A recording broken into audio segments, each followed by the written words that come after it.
What's up, everybody, and welcome to another episode of the TrueShot Guest Spot podcast. In fact, this is number 35, so if you listened to all the other episodes before this, I really appreciate it. Today, Tyler Tate, Holofront, a band you probably all know and probably love. But listen, man, I was excited to talk to Tyler. This has kind of been in the works for a while, but when I first hit him up, they're about to go into the studio to track their second record, so obviously, listen, I guess that's more important than this pod. I guess, whatever. I gave him a pass during the podcast. But anyway, during this, we talked a lot about the evolution of Holofront from the days of, their first EP to being on Dreambound, and then to meeting Ryan Kirby, who would eventually become their manager. We talked about them signing to UNFD, and, just kind of all the stuff surrounding that with other labels a little bit we touched on. And then lastly, not lastly, but probably most importantly is, Tyler is also a father, such as myself, and he has two kids, so he's more closer to Adam than I am, but in terms of volume of children. But we talked about being dads in the metalcore scene and what that's like, and especially, being him where he's toured a lot. He's going to be touring a lot, and he has toured some, and he's gone away for a month to track an album and all that stuff.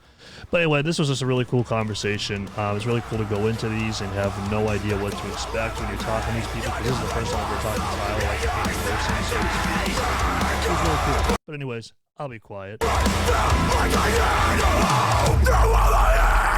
You'll finally make a mess. This is the last time you'll think of again.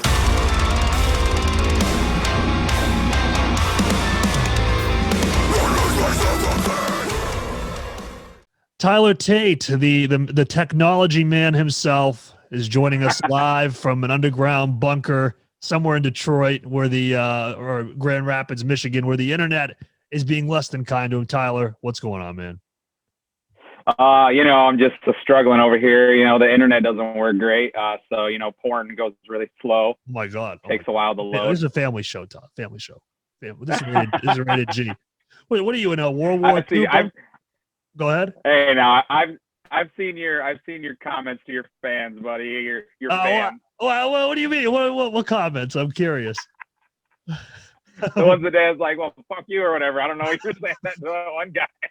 Oh, the one guy who wrote very unintelligibly, and I was like, please learn grammar before you comment again, or something like that. Is that the one you're talking about? Yeah.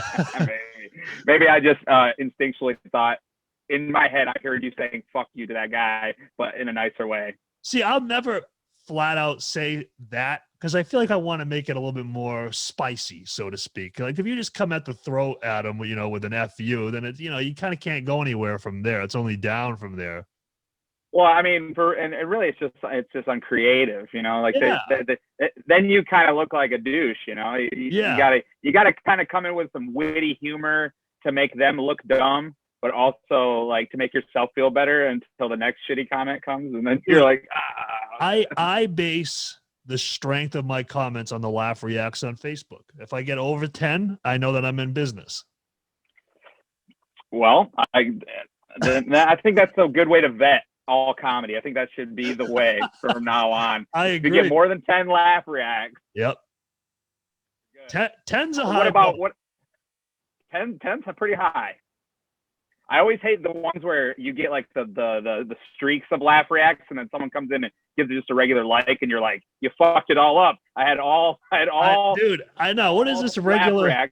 What is this regular like stuff, man? I mean, what is this? 2009? Nobody likes this anymore. It's passive aggressive now. I feel like it's like just about to say it's passive aggressive. It's like, yo, fuck you, pal. Oh, I like it.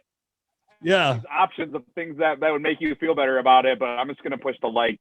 Just so you know I'm here, but I don't give a fuck enough to put the heart right next to it. Exactly. We're Holofront. We just released Falling Apart. Fuck you guys. It's just like one of those things. It's just like we used to have a heckler that would laugh react all of our serious posts when we first started, like a local guy who was just like. And then it's funny because a few years later he's like, hey, do you guys need a touring photographer? Did not answer him. I was like, okay, with a laugh react. That's what you should have done. I should have just chuckles. Yeah, no, that would have been hilarious. But dude, how you doing, man? I know that you, like I said, you're in a World War II bunker somewhere in Michigan. But other than that, how's things going? Well, I've been here, trying to stay away from all like the craziness of the outside, COVID, Trump supporters, Oh my God. So I'm doing great down here. I just got back, from recording an album with Yep. Hollow. So that Yep. was a lot of fun. It was a cool experience. We have a lot of stuff obviously on the horizon. Just we're kind of like stagnant at the moment because of no shows or whatever. Yeah. Yeah, man. No, it's crazy. Yeah, I know that you were obviously you just came back from recording an album, which is why you had to blow me off for a little while. But I understand. You had a pretty good excuse, so I'll let it slide. It's all good. But no, man, I was stoked. Yeah, it's been almost 2 months since you asked me. Yeah, no, I was stoked to get you on though, man, because like, I don't know, the way that I kind of view this podcast is I listen to a lot of other, like kind of metal music podcasts, and it's kind of all the same crap, you know what I mean? And it's just all the same, the Wikipedia questions is what I like to call them. Yeah. Well, how did the band start? Yeah. How did right? Who's the members and how'd you meet? And the same questions everybody asks every interview. Dude, I kid you not. And if they see this, whatever. But I was a guest on a podcast last night, and I'm not even joking, bro. It was like literally like you think of like the four most generic band questions to ask. They asked me those, and then that was it. It was like a 20-minute pod. I was like, sick. I've done those before. Yeah. The short ones like that. I mean, really, you can't go any further than that because it's not really a conversation. It's just kind of a question answer. Whereas like when you are ripping with somebody like what we're doing right now, like it's more natural. It feels like it's more entertaining because you want people to watch this. Yeah, exactly. And no, and I mean, so a couple things. One, I mean, you guys are a very successful band. You've been around for a relatively short time, and I really admire you guys as a band as a whole. So I thought, I'm a yeller. You're a yeller. I mean, it's just a good pairing for a podcast. Yeah, and I saw like how I heard of you guys was saw your reaction to our stuff, and then I started like commenting on like the videos and stuff on the ones that I've seen. Yeah, I was I love reaction videos. Like I never know what to expect, from people because some people will shit on it, but it's the majority of them are positive, and it makes me feel good. So. Well, I mean, your music isn't. I mean, like I feel like with you guys' music, like even if it's like somebody's not like their favorite Hollow Front track, there's like a certain level of like, like they're all at least a 7 or a 7 point. You know what I mean? Like there's like a floor to people's opinion. There's no like, what the fuck what were they thinking with this? There's none of those come across. But no, I mean, I appreciate that because I mean, album 2 here. I mean, we never know what's gonna happen. We're going full pop country. We're going A Day to Remember, and it's coming out, dude. It's time. Yep. We've only been a band for 4 years. It's time to sell out. Yeah, you're like, dude, listen. Wait, we haven't even have you guys. I think I listened to a podcast video. You played one festival, right? But you haven't played any festivals. Nope, never even played one festival. It's already time to sell out. You got to get I know, the stadiums. Gotta go straight to stadiums. Yep. From Sherry's Bar and Grill to the TD Garden. Yeah, that's perfect. That's a seamless transition.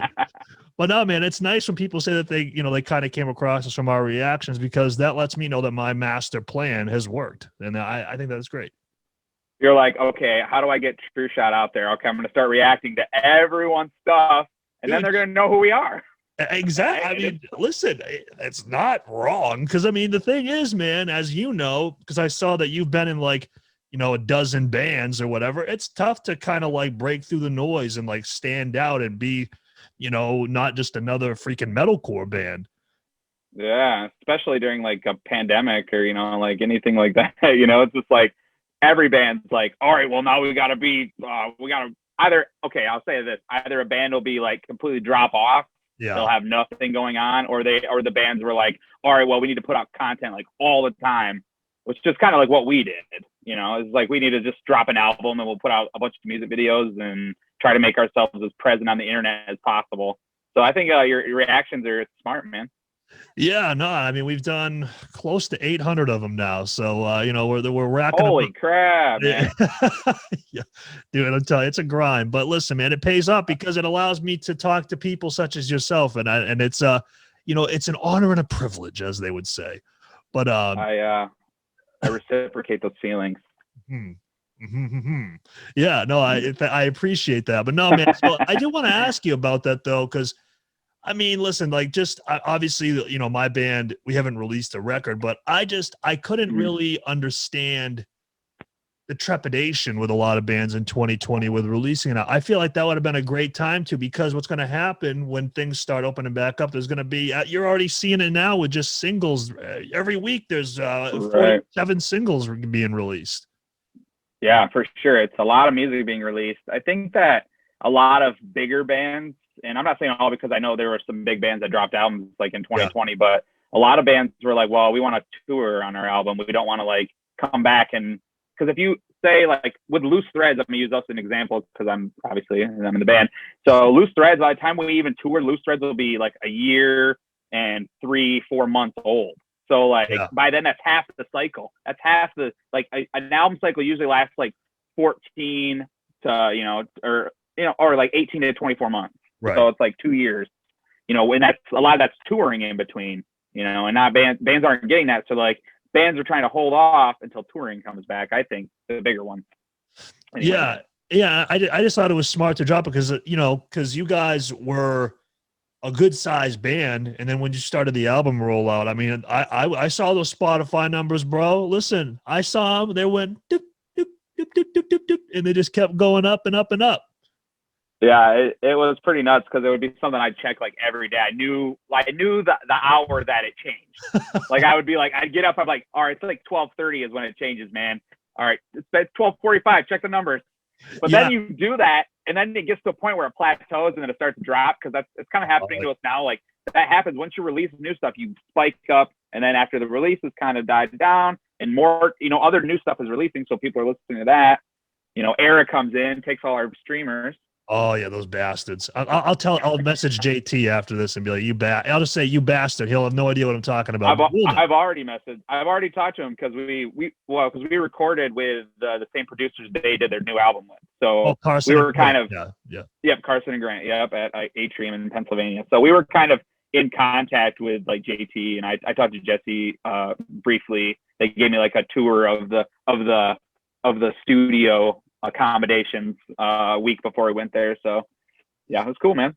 Yeah, talk about a band, man, that with one album their numbers just went, because I mean, listen, Era has been around for a minute, but before that record, I believe the Spotify numbers were like in the 100K range. I mean, they were substantially lower than they are now, and then it just went poof. I mean, that is insane. But dude, that record is pretty fucking sick. I mean, let's be honest. Super solid. I listened to it on the way home, on our drive home, and I was like, man, this is really good. And I was like, and like listening to them and like Polaris and like listening to those bands, I'm like, oh, that's what our album's gonna sound that huge because it's like with the same dude. So it's like I listen, and I'm like, okay, I'm excited because I know that my shit's gonna sound this good. Yeah, exactly. I mean that's a great see that, and that's the one thing too, like that I noticed with like a lot of bands as well, is like they'll go to like just their buddy down the street, which I know in you guys' case you found a buddy down the street who happened to be very goddamn good, but a lot of people we got lucky. Yeah, you got extremely lucky. That's not the case everywhere else, but as you can probably guess. But yeah, man, I mean, it's as simple as what you just said. It's like, just look up your favorite bands, who produced them or mixed them, and just reach out to them. What are they going to say? No? I'm sure they want some cash. I mean, it depends. Like, I think of course. Now we're in the label area. We're in like the label. So like we originally were planning just to stay with Lee because it was like, well, it's home. It's, it's close. It's going to be cheaper. It's not going to cost us as much, Yeah. But the label wanted us to go to another producer, so we started, asking around for producers. And Carson and Grant was their first choice, and I really hadn't like heard of them, to be honest, until they're like, well, Polaris and August Burns Red, and like, okay, never mind, I know who they are. I just, I'm not like big into producers, so I don't know all the producers. So I'm like, okay, and then like Lee came with us to the studio, like came with us for the month, so he was there helping with recording and helping with writing, and so he was like huge part of it. He's just not physically the one recording and mixing and mastering anymore. Yeah. Do you any like why did they want you to go into, not that, I mean, obviously, I mean, you go into Carson and Grant. I mean, it's not, you know, it's a great alternative, but do you know why? Yeah, it's just, I think it's the industry. I think it's the industry wants you to work with people that they trust, I guess. Sure. You know, Sure. and Carson and Grant have done Light Moths to Flames for UNFD. They Yeah. did the New Era album. They've done Polaris, even though Polaris isn't on UNFD, but they're Australian. You know, just they've worked with a lot. August Burns Red was on UNFD for a while, so they, you know, they've been working with the label for a while. And honestly, like, they're amazing dudes to work with. Like, Yeah, I was I'm sure. scared as hell because I'm, you know, you hear stories about people in the industry that are like, well, I'm a producer, I know what I'm doing, and I want it to sound this way. And then they take a band, and then, you know, the next album sounds like shit. But it wasn't like that. It was like they didn't change anything we brought in. They just helped, I don't know, like seal the deal on the songs, I guess, you know, like add the extra flair. All the vocals and stuff we did in studio. So it was, we only had 2 songs written vocally prior to coming, and everything else was done like every night after we were done. So we would work on a song, and then the day would be over, we'd eat dinner and stuff. Then I'd work on the lyrics for the next day, you know? So just every day, it was like a mental marathon for 30 days for sure. So wait a minute. So say like the record, you know, just for whatever, say it's 10 tracks. So you wrote, you know, 8+ songs, lyrics in the studio? Yep, we did 12 songs. So yeah, I did 10. I wrote 10. Well, I had Dakota's help, and because Dakota has his own singing part, so he kind of just works on his stuff. I work on my stuff, and we kind of collectively come together to kind of, you know, see if it meshes and make sure it sounds good. And then obviously, like, Grant was kind of, he does only vocals, so he was kind of like the vocal guy, and he was gonna, you know, he's the guy that we vetted our ideas to, you know, was like, hey, what do you think of this? And he's like, oh, it sounds sweet, let's record it, you know. So I didn't have to write full songs, but I definitely have a few full screaming songs with no singing that I had to write. And it did get at the end, it got pretty hard for sure. Oh my God. Yeah. Cause it's damn that I give you, hold on. Let me give you an applause here on my road. Hold on.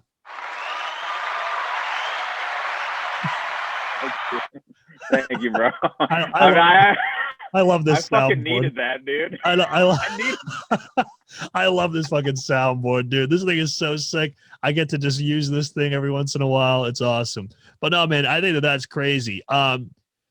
Listen, man, like, I think really, like, the one thing that I found super cool about you is that I don't know any other dads. I mean, I don't, like, I've never taught on this podcast. I've never spoken to anybody else who's a dad. I'm a dad, as you know, we talked briefly about that. Right. And my guitar, and, you know, the guitar player for my band, Adam, he's a dad as well. Other than that, you got all these youngin' ruffians running around doing whatever they want. They can just play their guitars all day. You know what I mean? But you're a dad, man. So, like, what has that been like for you? Because TrueShot's my first band. It's only been a few years, but you've been in numerous bands over numerous years. Yeah, I started in 2004. Yeah. So I started in 2004, and yeah, with kids, like, obviously my first like handful of bands, I didn't have kids, you know, and that, you know, I think those bands were never destined to do anything, right, but they were good practice, you know, They were good practice, and it showed me how to play show. It showed me how to, you know, get over stage fright. It taught me how to write lyrics. It taught me how to scream. It taught me, you know, and when I got married and stuff, I was still trying to do it.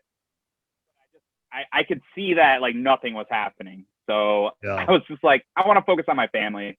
You know, I had a full-time job, and music wasn't really like giving me any like satisfaction. Everything that I was doing felt wrong because I was playing shows for like 5 people. You know, it just didn't feel good, you know? So yeah, I took some time off with the kids and with the wife, and then I got divorced, and it was like, well, I only have my kids every other week. I'm depressed as hell at that time, you know, because it was just like my whole life was thrown up in the air kind of. So I was like, I'm going to start a band again. And then Hollow Front was supposed to be like a fun project, and it kind of took off. And so yeah, it's been kind of hard to juggle that with having kids for sure, especially now that they're getting older. They're becoming more self-aware and they're more aware of time. And like, because I was gone that whole month and I only got to talk to my kids over FaceTime, you know, right. It was rough at some point.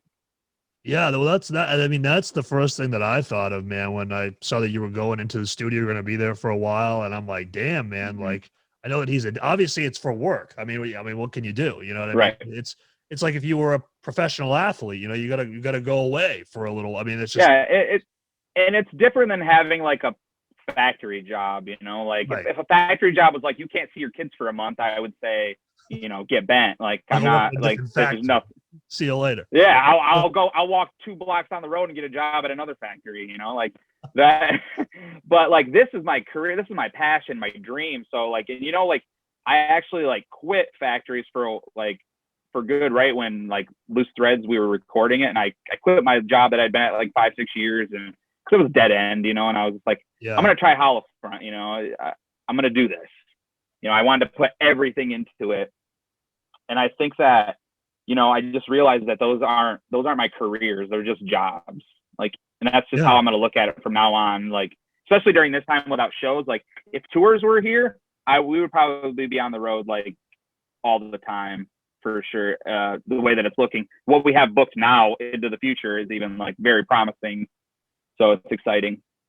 Yeah, no, that is exciting. I mean, man, it's one of those tough things, man. Cause I obviously, you know, with my band personally, I haven't ever come into like that conflict hasn't come yet. You know what I mean? So it's really interesting. Right. Not that it's a conflict, but you know what I mean? Like, it's like oh shit, like, the barrier is here. Do I cross over? You know what I mean? Like, it's a fine line of being like inspiring your kids to follow their dreams and being a neglectful dad that's like chooses his dreams over his kids. Right. So I'm you know, I think having a family that as understanding as mine and having such a good relationship with my ex-wife and her current spouse. So like my relationship with them is almost like, you know, like a best friend kind of a thing, you know, where we take care of our kids as best friends, you know, so they really want me to succeed. So they take the brunt of the responsibilities while I'm on the road, you know? Yeah, no. And I think, cause like I said, man, that is one of the aspects of you that really interested me a lot, because, you know, my son and his mother and I aren't together anymore. And fortunately, it sounds like, you know, you just said you guys have a good relationship, which that's obviously, especially for the line of work you're trying to pursue, that is a definite good thing to have. Yeah, because I mean, she could be like, well, you got to pay child support and you're not going nowhere, basically. You can't, you know, like, yeah, that could be my reality for sure. It could be a lot worse. I think the main thing is just being upfront with my kids about it. And just being like, you know, this is something I've been doing for almost 20 years, you know, like this is something I've wanted even longer than because I'd wanted to be in a band probably 5-6 years before I ever actually was able, you know. I was always wanted to do music since I can remember, always singing into hairbrushes and, you know, whatever 90s music back then, you know, because I'm dating myself. But so it's definitely been rough at points, because I just want them to know, like, I'm gonna be there for them as much as I can. Like, I'm not gonna like disappear for a month, 2 months, and never call them or never care, because I do care. So I think that's just like being straight up and speaking to them like they're not infants, you know, because they're not. They're, you know, 6 and 10, so they have some understanding. You know, my 10-year-old's obviously a little bit more understanding. Yeah, my son's 10 as well. So no, and they're definitely they're a lot smarter than I think people would initially give a 6 and a 10-year-old credit for, man. They understand a lot that's going on. Yeah, and they love that I'm in a band. They're like watch the music videos all the time, and they're pretty proud, but it's still like they don't understand completely yet, you know. Like and I'm hoping like Hollow Front lasts long enough to like take them out with me someday, like take them out and let them do merch, or let them, you know, be the fucking roadie, you know, whatever, just move our cabs or whatever.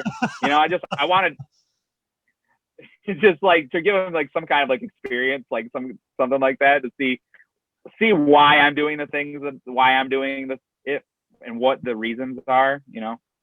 Yeah, man. No, I appreciate everything that you're saying, man, because I give you a lot of credit. And I just think, not to say that I other people that don't have kids probably don't appreciate what you're doing, but from one dad to another, man, that's why, I mean, like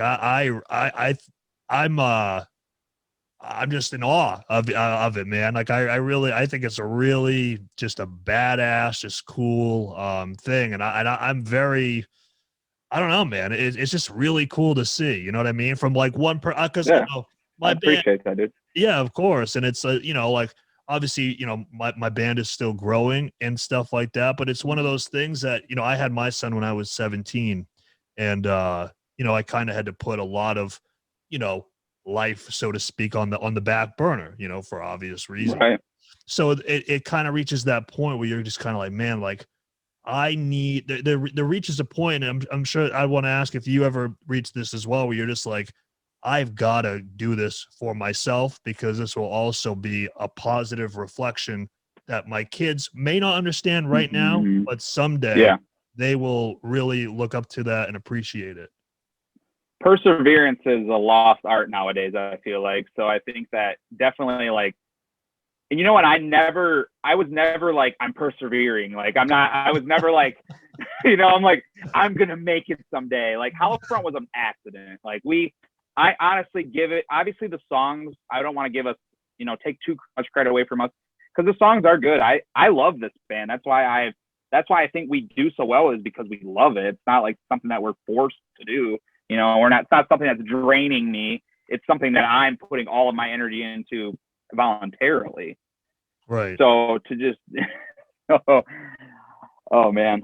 But it's like, I just want them to know that, like, being able to push through and continue to fight for what you want will pay off someday, But I think there was a point where there's been so many points where I'm like, I'm going to quit, not really Holofront. There was like a few years ago, before Holofront kind of like started to take off, I was like, I'm kind of sick of this, man. Like, and that's how I always felt about all my other bands, because it just felt like it was stagnant. It just felt like you're playing shows for 10 people in a shitty bar, and it's like, that's great, but it's like that was fun when I was like 15, and now I'm 30. I wanna like play for big crowds and travel the country and not in a shitty van the whole time, and make $1 or $2, for God's sake. Yeah, I've never made $1 from this band, not once. I think that we've done a really good job of making Holofront self-sustaining. Yeah. So like the band pays for everything. Like we don't put any of our money in anymore. Like we haven't for years. I feel like since Still Life came out, that kind of like just gave us enough money to just do, and not like we have like unlimited amount of money where we can just blow it, But it's like, oh well, we can get T-shirt designs, and we can get more advertisements, and we can pay for this, and we can pay for that, and we can get new amps, and we can get So the band has become self-sustaining, but I've never made any money from it. Right. That's the goal. Is I want to, like, that's what touring does, man. If you're touring with bigger bands and you're pulling all that merch money, and you're like, you're not being dumb with it, because there are bands that are dumb with their money. They go out there like, well, we're gonna get a tour bus on our first tour, and it's like, well, no, dummy, you can't afford it. We're playing a 200 cap room every night. We're gonna get a tour bus. But no, man, it is cool. Yeah. And I think also just me and Adam both being parents, when we first started the band, as have been in many bands. If you want to do a band, quote unquote, the right way, shit gets expensive fucking fast. Like, okay. And that's why I say Holofront, a lot of it's luck for Holofront, because when I met Lee, he was charging $200 a song. Oh my! Lee was charging $200 a song. So our first EP was only like $500. 200 to $1,000. So it was cheap, Wow. And then he only upped it $100 more for Still Life. So it was like we paid $300 a song. So, but it's like, and we had friends around us that were good with cameras that were charging $500 a video, not $3,000. So it was a lot of luck meeting the right people and having those people kind of believe in you. And then helping you with their artistic ways to make your band bigger and more appealing. Because we could have went to somebody that doesn't know metal music or doesn't even like us as a band, and we could have had a crappy product, and this band probably wouldn't exist anymore. I'd be in some dead end job at a factory, hating my life probably. Dude, that reminds so our very first single, we sent it to like just some studio here locally, and the guy was not a metal guy. Dude, we got the mix back, and I'm like, what is this? Like like it wasn't. I've had those. It wasn't even like remotely even in the like. It was so far away. I was just like, dude, like, listen, I'll pay you half the money, but we gotta. This is just not gonna work. I just knew immediately. Who do you guys? Do you have a guy now?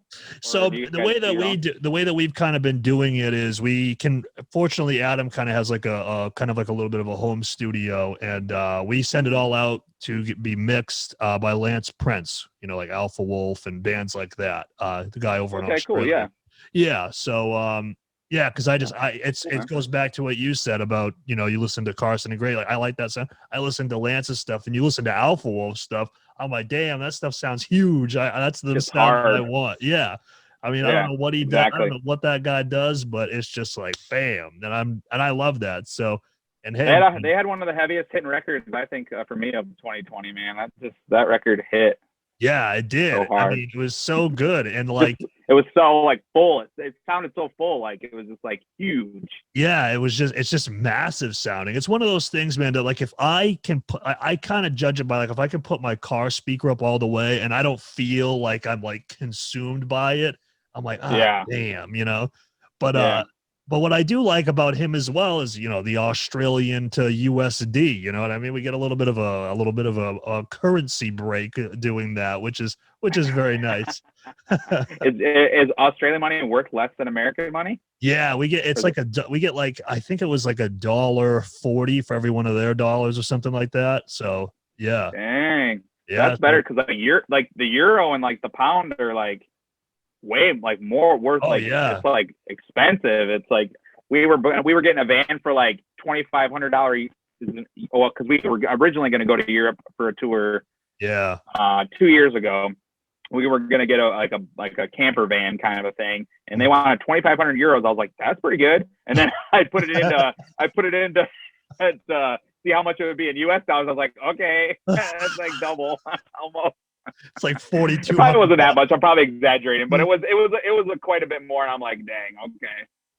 Yeah, no, that stuff's crazy. I sometimes it's like, it's so weird, especially like when you're dealing with, you know, like graphic designers, like people who do merch, and they're like, yeah, it's this much. And you don't even like think, because you're in your own realm. You don't even think about different currencies. And you're like, oh fuck, this guy charges this. He's where? Oh my God, I got to pay like $100 more.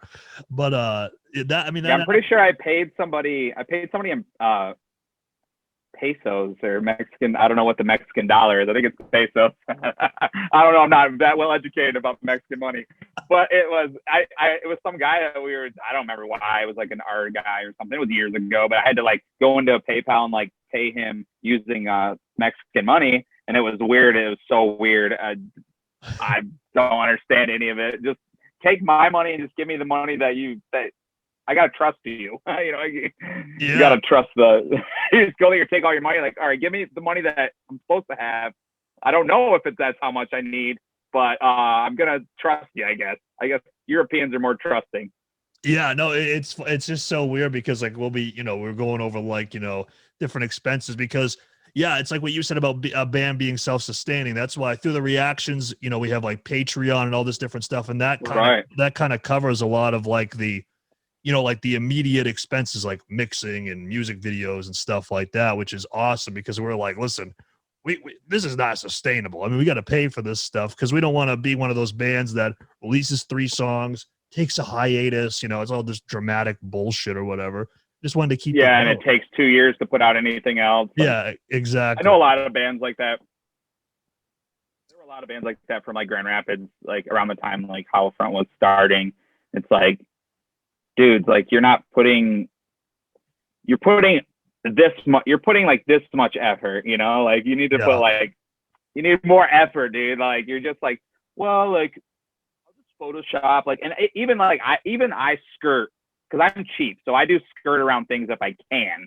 If I can make something like halfway decent looking professionally in Photoshop, I'm not gonna pay somebody a couple $100 or $100 to do it for me, you know. Yeah. But I think on things where it matters, like merch designs, like things like that, you should definitely have like top of the line. You know, you should find the best guy.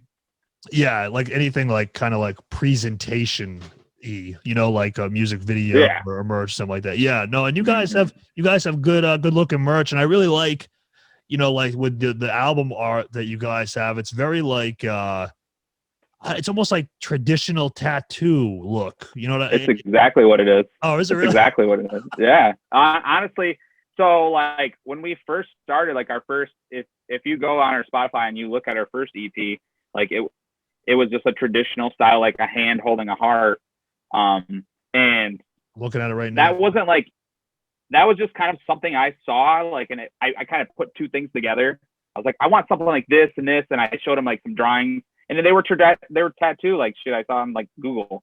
And he's like, all right, let me draw something up, and he drew up like a cool like outlined like traditional style, and people will get that stuff tattooed on them, which I think is good advertising, you know, because it's like they'll post it on their Instagram, or they'll tell their friends that they got a hollow front hourglass tattoo or whatever, you know, like it's super cool. No, that's actually a genius idea, because I mean the designs are they're simple, but they're not simple because the artwork's bad. It's like an intentional simplicity, so that way people create it, post it on Instagram, tag you guys, you'll share it on your story. They get the serotonin. Yeah, people will draw it, and they'll draw it, and then they'll send it to us like in messages. So we like, I think it's especially the hourglass. I think the hourglass from Still Life was kind of like it was a little bit more of like I guess people liked it. It was well rounded, whereas like our wolf, or people think it's a dragon, but it's actually a wolf with a noose around its neck. But people are like, it's a dragon. I'm like, no, it's not. It's a wolf, but whatever.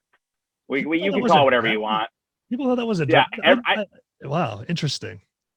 Yeah, well, I mean, it's the traditional like wolf. Like I gave that dude legit a picture, like 5 different like traditional artworks for like wolf tattoos. You know, I was like, I want something that's like this, but I don't want it to look exactly like this, and then I want you to throw a noose around it. You know, I want the noose to be ripped. Like that's literally all I told them, and that's what we got. Like, and I think that keeping that style like simple, it makes it recognizable, because you know, like if you know who we are and you see the wolf with the noose, like you know it's Hollow Front, especially like our new icon. Well, it's not very new anymore, but like the HF like square with a, you know, it looks like a cross almost. Someone like, it's a cross. I'm like, no, it's not a cross. It's not a dragon. It's not a cross. So Hollow Front is not a Christian metalcore band. We are not the Christians. We work with the Christians because we are accepting of all people. Cool, of course. So we work with the Christians. Your manager is of that ilk. Yeah, he is. Yeah, exactly. When we almost signed to South State. I don't know if I'm supposed to say that. I guess I can now. We signed to UNFT. We almost signed to South State, even though we're not Christians. Whatever.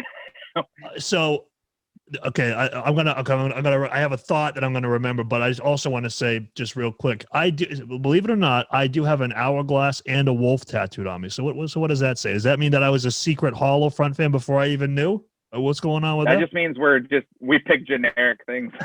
I don't know. A lot of people have hourglasses and wolves on them. Well, to be fair, my hourglass does have a scythe through it, so you know. All right, but okay, your hourglass doesn't have the bleeding eye. You know, it doesn't have. Oh yeah, I see. That's what makes ours. That's what makes ours. It has the bleeding eye. You know. Yeah. Okay. Crying tears of blood. Yeah. I'm looking at on Spotify. You can't like zoom in or anything, so I have to like squint. But yeah. Oh, right. I see it there. All right. So now, Tyler. Okay, I went to school for journalism. I have my degree in journalism, and I'm using it now on this podcast. This is my education that I went into $60,000 worth of debt for. So it's paying off. 100%. So I remember around the time when you guys were about to sign to UNFD, I remember I saw somebody tweet at Sharp Tone, and they said that you were not interested. Care to comment? I mean, yeah, we just weren't. Their deal wasn't very good, to be honest. It wasn't better than Solid States or UNFDs. Like those were our top. Those were our two biggest. And honestly, Solid State came back and was like,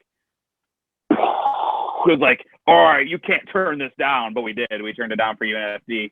I think we saw something in UNFD that wasn't like, because all those other, not saying South State is, but I'm like a lot of labels are corporate, you know, they have like, okay.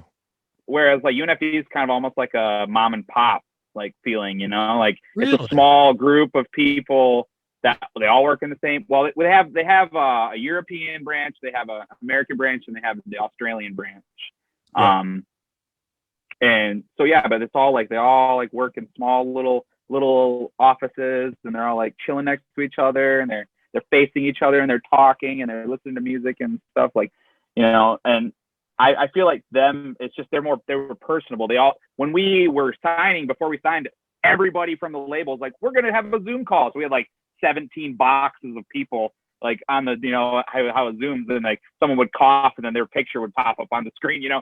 So it was like it was cool. And I thought that they were, you know, they really upped their offer once Solid State did. So it was like, we wanted to be a part of someone that felt that passionate about us, that they were going to take the risk on a band that they didn't have any idea would do well or not, you know?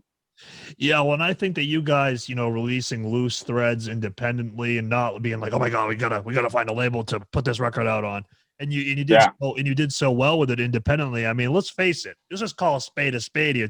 You guys were in the driver's seat. You're like, listen, throw down the checkbook because we're not taking any. I mean, we can do this on our own. We don't need you people.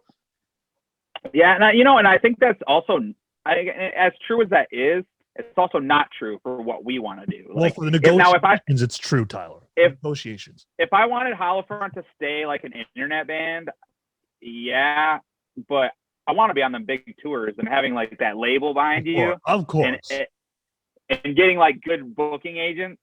And honestly, we got our new booking agents are newer, almost a year now, but we got them once UNFD, once the labels had put some interest in, they were like, oh, okay, so this band's like labels. I think we had like seven offers. So it was insane. It was like, we had one offer, and it was like, okay, well, that's cool. Like, we never expected to get any offers. And then like the album comes out, and it's like, okay, well, now there's 6 more. And I'm like, oh my God, what do you do? What do we do? Like, who do we pick? And luckily, our managers kind of vetted through the worst deals. So, like, Sharp Tone, we never even talked to them. Like, we never said no. Like, the managers said no because the deal just wasn't comparable. Yeah, they didn't get through the first barrier to end. Oh, wow. Oh, interesting. Yeah. So, I mean, because we started working, because we work with Ryan Kirby, right, from Fit for King, but we also have their manager as our main manager now. Corey. So Ryan's kind of, yeah, Corey. Yep. Corey Haiti. So he manages like Era, Dayseeker, Silent Planet, Fit for King. So, and then like Ryan's been talking his ear off since he started working with us 2 years ago, Holofront. And Corey's like, you know, I'm just not feeling like taking a metalcore band in this, you know, and I don't blame him. Metalcore, it's not that metalcore is dying, but it's just like bands don't feel, I don't know, fresh. And I don't think I think we're a generic metalcore band that makes good songs. But when he heard Loose Threads and he heard Dakota's voice, that angelic singing voice for the first time, he's like, oh, I'm going to work with them because I see the potential of it, because we're not just a screaming band anymore, where once you add the singing, you open up you open the gates to more possibilities. Yeah, no, and I think that makes sense. But no, I mean, listen, man, the thing is, I hear that term all the time, you know, generic metal. I'm like, guys, like, guitars make so many noises. Okay, I mean, like, what do you want from us, you know? But there's only so many tunings, bro. There's only so many tunings. Yeah, exactly. And like I saw somebody said that the new Era record was generic metal. I'm like, okay, well then what's fresh metalcore these days? I mean, seriously, what is? You know what I mean?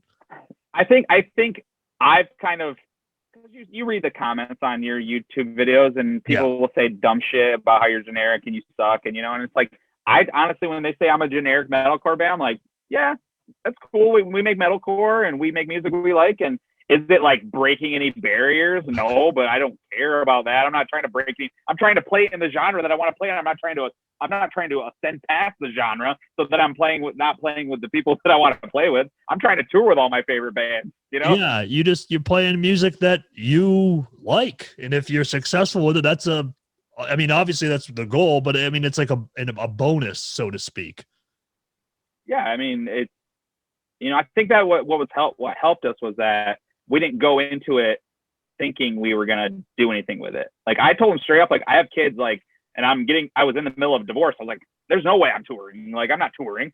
And that was fine at that time. And luckily, like things worked out and smoothed over the years. And now we're in a position to actually like tour. Like it's easier now because everyone's kind of on board. They kind of seen Hollow Front rising up on the internet and they're like, okay, well, we got to give him, the chance to like see it through. Yeah. So that's actually an interesting thought. So like, where was it, because, you've seen it obviously throughout the years being in bands where people are like, oh, how's the band thing going? But then when was that crossover from how's the band thing going? It's like, oh, okay, there's something happening here. Pretty much 2020, I would say. Like, oh wow, okay. It's starting to rain. I gotta shut this window. So 2020, I think was because we had like a tour right when 2020 started. It was like 2.5 weeks. It went down all the way to Texas and around and back up. Yeah, with a band called Conviction. Oh, I love that band. We played. I played with them too. Yeah. That's sick. Yeah, we went on the tour with them for 2.5 weeks, and it was awesome. It was way better than we expected. Like, it wasn't like, sold out every night no show sold out, but there were people that showed up for us and for Convictions, and it was like a really fun tour, and it kind of like gave us the spark of like, okay, well, our last tour before this one, nobody came to the shows, so it was cool. Yeah. And then we had a tour, and then we had 3 tours booked ahead of time before pandemic. So we had all those tours booked. We had 3 solid. It was gonna be like almost the whole summer. And that was kind of when my family was like, okay, like it seems like you're doing stuff. Like it seems like you're not just playing like Grand Rapids anymore. You're, right. And I bet there's still parts of them that are like, oh, it's just a silly band, your silly band. Like I'm waiting for it to come out in a fight eventually down the line, and holy fuck, hold on. I gotta give it. It's pouring here. Holy shit, hold on. It's Grand Rapiding around you over there. Well, it's like blowing through the windows and shit. Nah, great. It's gonna be hot as fuck in here now. It's gonna get all humid. Oh shit. So you're in where are you at? New York? I'm in New Hampshire. Yeah. New Hampshire. You're in one of the news. I'm in one of the news, yeah, but probably like the oldest of news. But yeah, no. You're in the New England. Yeah, we're up near Maine. I'm probably like I always like to tell people because people are like, "What is a New Hampshire?" But we're like Freeze or something. Yeah, I'm like 40 minutes away from Boston, 40 minutes north of Boston. So that's cool. We were, obviously we were in Pennsylvania, so we stopped in Philly. We went to Philly on a day off, and everything was closed because it was a Sunday and pandemic, and they were really strict. They wouldn't even let us use the bathroom anywhere. It really sucked, to be honest. But I had a Philly cheesesteak, and it was great. Was it as good as they say? Was it as good? I mean, let's be honest. Is it like because obviously the hype is the Philly cheese? Was it as good as the hype leads you to believe? I'm a tour. I was a tourist, so and I didn't have like a guide. And we were hanging out with Austin Archie from Lorna Shore. He was there with us, and he was kind of our guide. But we couldn't find like the best, like every place was like, it was hard. So we kind of had to pick a place. So we don't know. I don't know if I got the best one, it was good. It was really, I couldn't finish it. It was so huge.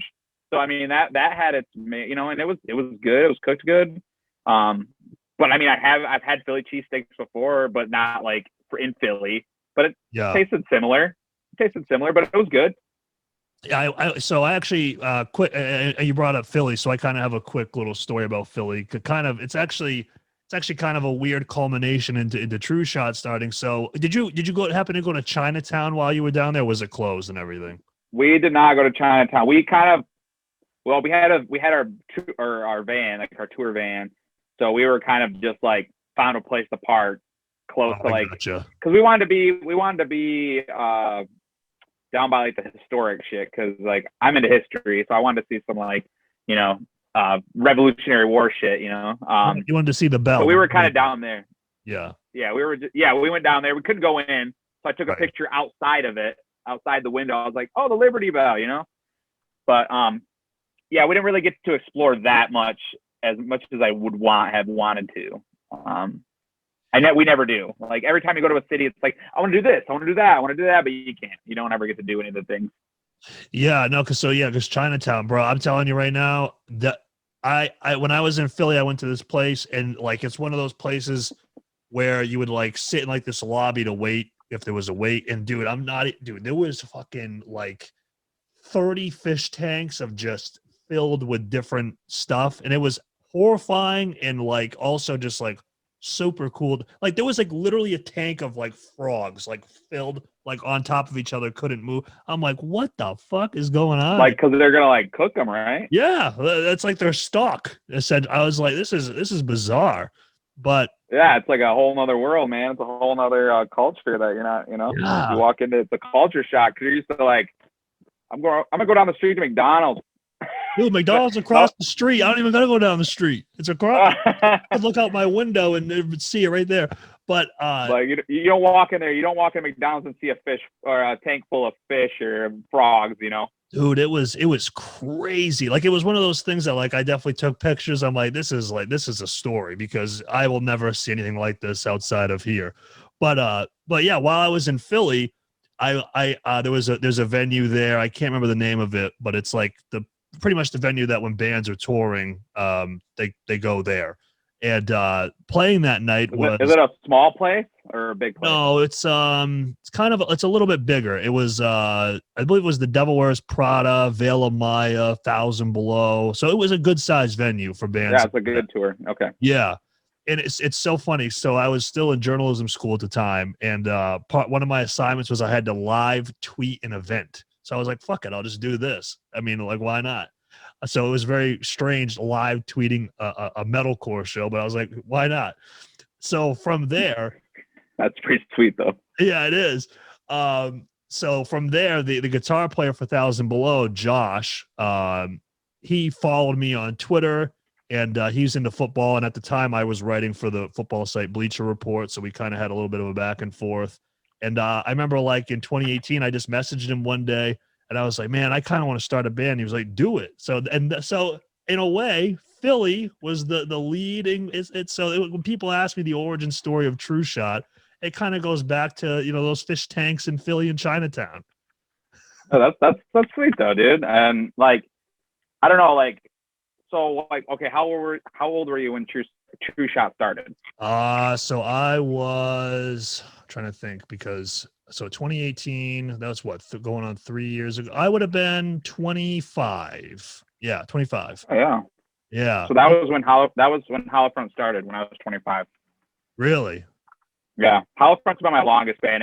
Every one of my other bands probably lasted like less than a year. Yeah, so I was going to ask you, because like I said, TrueShot's my first and only band. I've never been in any other band. And so like for you to be through all these bands, like what kept you wanting to just keep giving it another try? You know what I mean? Something in my body, dude. I don't know. Sorry, I mean, right now, hold on. No, it's all good. No, I'll talk. I'll talk while you chew. Because I was just gonna say, like, I don't know. I just kind of think of it like if TrueShot were to end tomorrow, I think I'd almost kind of be like, fuck it, I guess. You know what I mean? Like, it's just like I just feel like I'm just kind of one of those people that's like, I feel like my first go at it. Not that because I've put a lot into this, and it's it's kind of taken on a little bit more of a life of its own with YouTube and stuff like that. Like, unless like an already established band asked me to step in or whatever, and just kind of starting over from scratch numerous times, man, I just can't imagine. I did not want to do that, dude. Honestly, so the story is that I'm the only original member in Holofront now. Besides, I guess Lee would be considered an original member too, because he's always been here. He's always been helping us write music. He'd be the only other original member. So but me being like the actual like in the band. So yeah, so when it started, like the original dudes like hit me up. I didn't start this band, to be honest. They hit me up because they know me from other bands, and they know me from years of being in other bands. Because it was kind of cool because I would jump from a band in one area to a band, and I would drive 2.5 hours to be in a band because I was that passionate. Like I said, it was something inside my body. But if I didn't do it after I'd started it, once I'd stopped, I'd get really anxious and I wouldn't feel good, and I would feel just I want to be on stage. I want to write music. I want to record. I want to do my dream. And I think that it was almost like I was disappointing myself every time one of those bands failed. Yeah. So I think that if Howlfront was to fail tomorrow, I don't know, man. I might. I couldn't even imagine, man. You wouldn't hear from me for a while, probably. Well, I'd come out and I'd like my beard would be all long, my hair would be even longer. I would just be like, you wouldn't even recognize me and shit. It'd be crazy. Oh my God, that'd be hilarious. Tyler Tate has emerged after 20 years in hiding, in hibernation or something. Yeah. But it's like, so these guys asked me to be in the band, and I told them straight up, I was like, I don't want to start another band from scratch. My goal was trying to join other bands. Like that was my goal. Then I was like, I want to join bands that their vocalists either quit, or didn't have it in them to keep it up. So I want to hop into a band that actually is trying, like, and because you get people in bands and then they don't try. Like you're the only one putting in the effort, and then you get sick of it really quick. So I think that was what, like, members in Howlfront would fall off because the pressure would get to be too much, or they just didn't want to put in the work. So that they would either leave or they would get cut. And I think that was the best thing about this band, is that it wasn't personal. It was never personal. I was never like, you're out of the fucking band because you're a bastard. Like you're gone. You're out. You're never going to work in this town again. But it was never like that. It was like, they're not pulling their weight. They don't seem like they want to be here. I need to find somebody who wants to be here. Like, that's the only way your band's is gonna grow and break through that cloud, that barrier of clouds, that to get above all the other like bands, because there's so many bands that it's unlimited, dude. It's just like, and you have to. It's the whole package. It's the quality music, it's the quality videos, it's the quality merch, it's the quality internet presence, it's the quality band members, it's the quality, like it's all of that. Like, you need all of that. And I think that my cat's meowing. Sorry about that. I feel like you shouldn't be afraid to fire your friend from your band. Straight up, dude. Our original drummer was a longtime friend of mine for over 10 years. And it reached a point where he was just, it went beyond just the jam stage. And I don't think he ever, I just don't think that, and that's fine. Again, it's like you said, it's nothing personal. Right. It's just, you just want to jam, and that's totally respectable, but we want to move to this next phase, and we cut ties. And it wasn't anything personal. I mean, he's still a good friend of mine to this day, but it's one of it's one of those things, man, that you can't be afraid that if you want to push it to another level, even no matter how small the level is, you got to be willing to do that. And that's tough. Yeah. And it honestly, like, the same thing, like with our, like, cause Devin's the newest member, he's been in the band for 2 years now, but yeah, he's the newest member. And the drummer before that was like super good friends. And he's the one that got me into this band. And, and I felt terrible, but we had talked to him about, cause he just wasn't practicing. He just didn't seem like he wanted to be in the band, to tour, and to have the connections of people that, that you meet on the road and stuff, like he wanted that. He wanted the party. He wanted and I know I feel like I know he wanted it too, but he just didn't want it enough. He wanted to be good, but he didn't want it enough to practice, like that was the thing. Like, he wanted to be in the band, but he didn't want to work to be in the band. And it was the hardest decision because Devin came out of nowhere. Like, he messaged me, and I'd seen a couple of his videos. Like, this is a few years ago, and before he was actually like blowing up on the internet. Yeah. So when I saw the video, I was like, he's like, you guys looking for like a drummer or like a session drummer? And I'm like, honestly, no, because I feel like I'm a loyal person. I'm not going to be like, you know, I'm not going to get rid of my drummer just because you're a better drummer. Right. But the other band members kind of got like the idea that Devin wanted to be in the band, and that Devin was like, I don't know, his passion and his energy was completely different, and it's something that this band needed. So I think getting rid of our friend who played drums for an actual drummer was, because that's the difference between a person that just plays drums and a person that is a drummer. Exactly. Yeah, and I mean, you guys struck gold. I just want to say that with Devin. And I always say people by their first name. I don't know Devin, but I'll just say Devin. That's his name. Yeah, usually people will say somebody's full name, like if they don't know. But no, but Devin though, like that dude is it helps that he's a young buck too. Because he's got energy. Yeah, he's got the energy. He's got the drive. He's got he's got all of that. Sometimes he's got too much energy, and I'm like, I'm old, and I'm like, leave me alone. Get out. You gotta wait a minute there. All right, Sonny. We were all like staying in this big room in the studio. We were all like on air mattresses, right? And so I had my own little section, and he'd like, get out of my room. You know, like he's like a little brother, like that you just don't want in your room sometimes. But it's like, you know, he's just like right across the way, so I can still see him and talk to him. But it's like once he crosses the threshold of the area that I placed off, it's like, all right, Devin, you're in my room. Get out. That's so no, man. Because I mean, you guys are lucky. I mean, I don't know if it's like this in every scene or not, but finding a good drummer, like, and you said, not just somebody who plays drums, but a drum. Right. They're two very different things, and I think that's something that not a lot of people realize.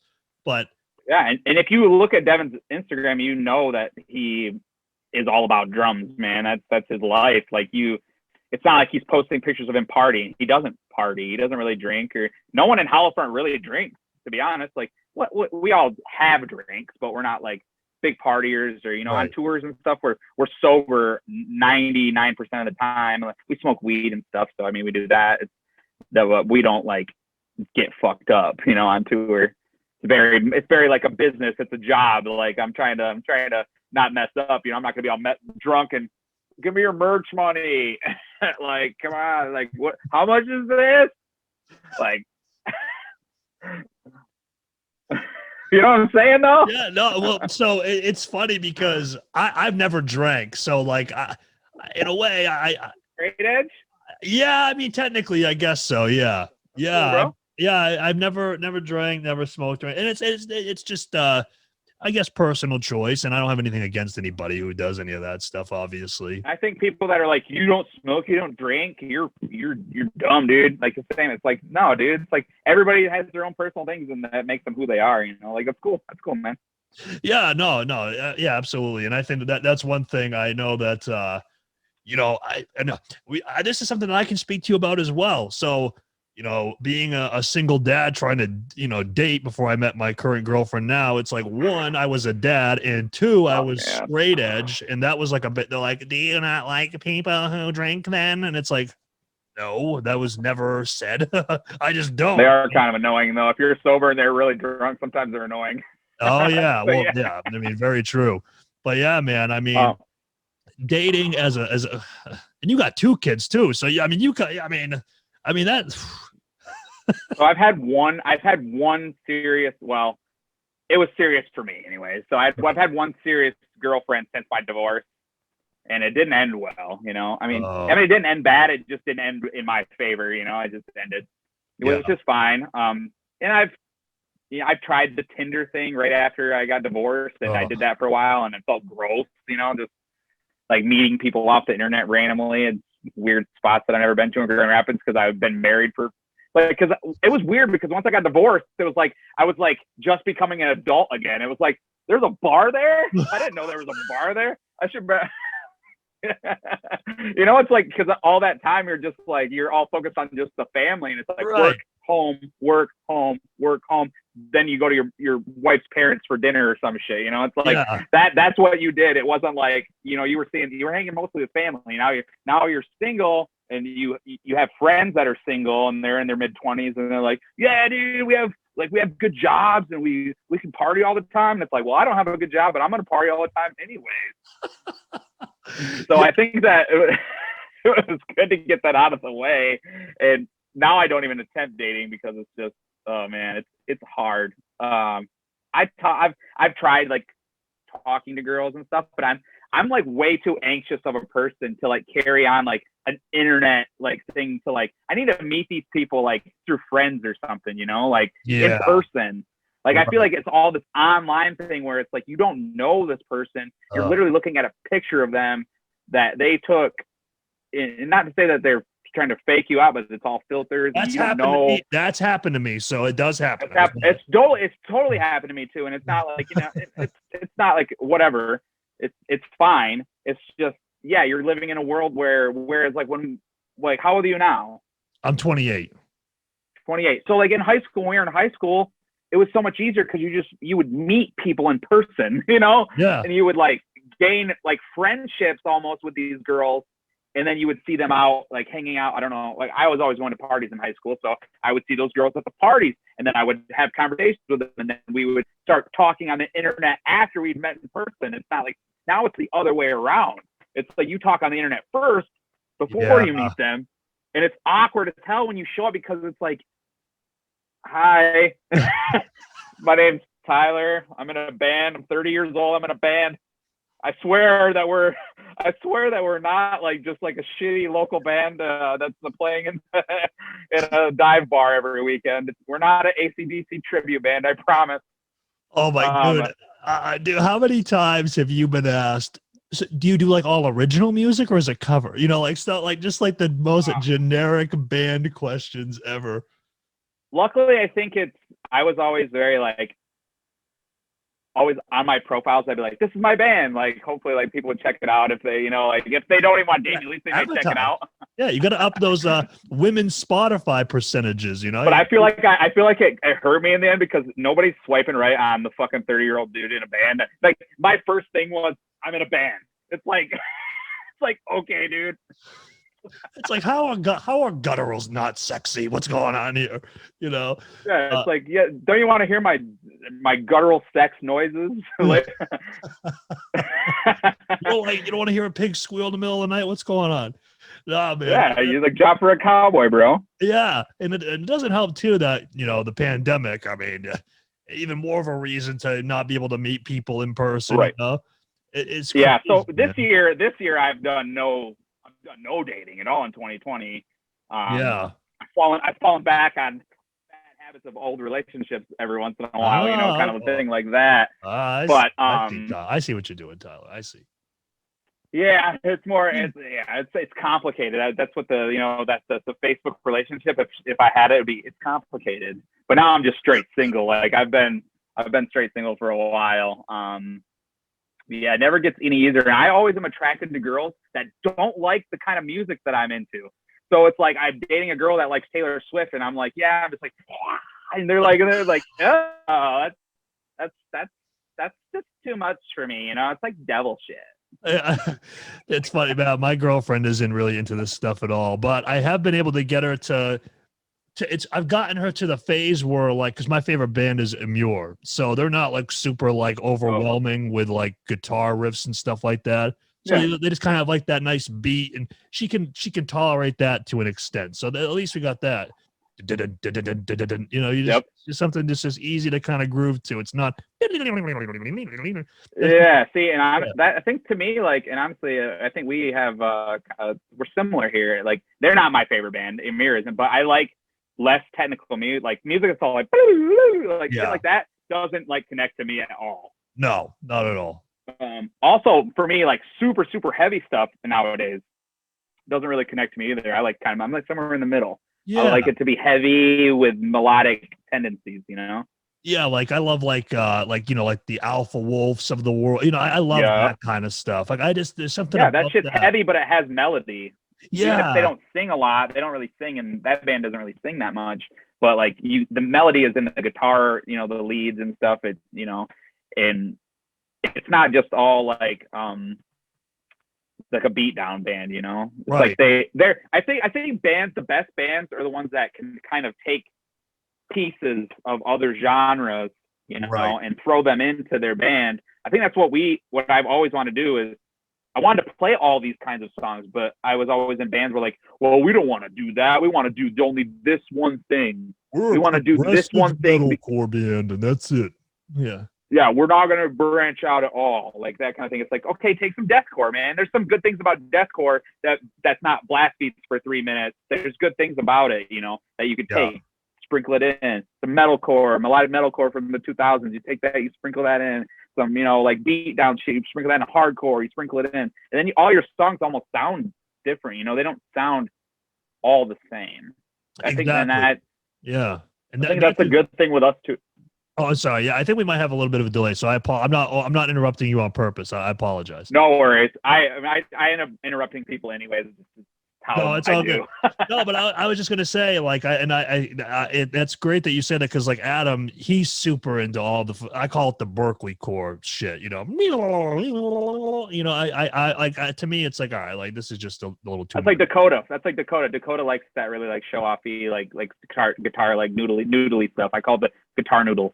Yeah, and so like he really likes that stuff. I like the Amur stuff. So we try to meet in a kind of a middle ground, you know. So you're both happy and you're both making music you like, as long as you know. I think exactly. So that's why, you know, our song, which is actually coming out now in less than 2 hours, so that's pretty exciting.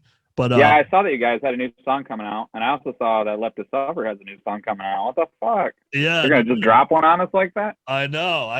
Well, so Taylor, it's funny. you bastard. Yeah, so it's funny because I was talking to Taylor actually, and I was telling him about, you know, weeks ago about this song coming out, and he goes, April 9th, yeah, dude, we're dropping a song then too. I'm like, you motherfucker, why can't I just have one day to myself, you know? But no, but dude, like Left to Suffer, that I mean, they're another one of those bands too, man. They're like the sound that I really enjoy right now too, because I think especially with their newer material, Taylor's not shooting for like the super min max high low range kind of. He's kind of just doing like that mid yell, which I do. And I know that for sure you do. And then he does like, and I've had many conversations with Taylor because I met Taylor like in 2018. On the internet, and then we toured. Hellfront toured on our very first tour, and then we played with them when they used to be called Lost at Last. Yeah. So, and we played with them in Atlanta, and you know, and then all of a sudden they switched their name and they put out new songs. Like, holy shit! Like they just like came out of nowhere, you know. Like, and I think it was like they got some guidance and they got the help from Jeff, is their manager, who was like they did. Yeah, dude. So like, and that's the thing. They got somebody who believed in them. Like that's the first step, really. Like, and it sucks because like that's few and far between in retrospect with everything else that's going on. I mean, with all the other bands. But for them to get somebody like that, and I know we're going into a Left to Suffer, a little hole here. I don't want to blow them too hard, but just to see them like blow up faster than we have is like, it's awesome. Like I'm like, man, that's great, because when we played with them, they weren't doing anything more than like local stuff. Right. And then all of a sudden now they're going to be, you know, we met up with them twice on, they were doing a tour with Bro Job and we were doing the Convictions tour. We crossed paths twice and we hung out like on the road. It was cool, man. It's cool to see like people like that, like genuine people succeed.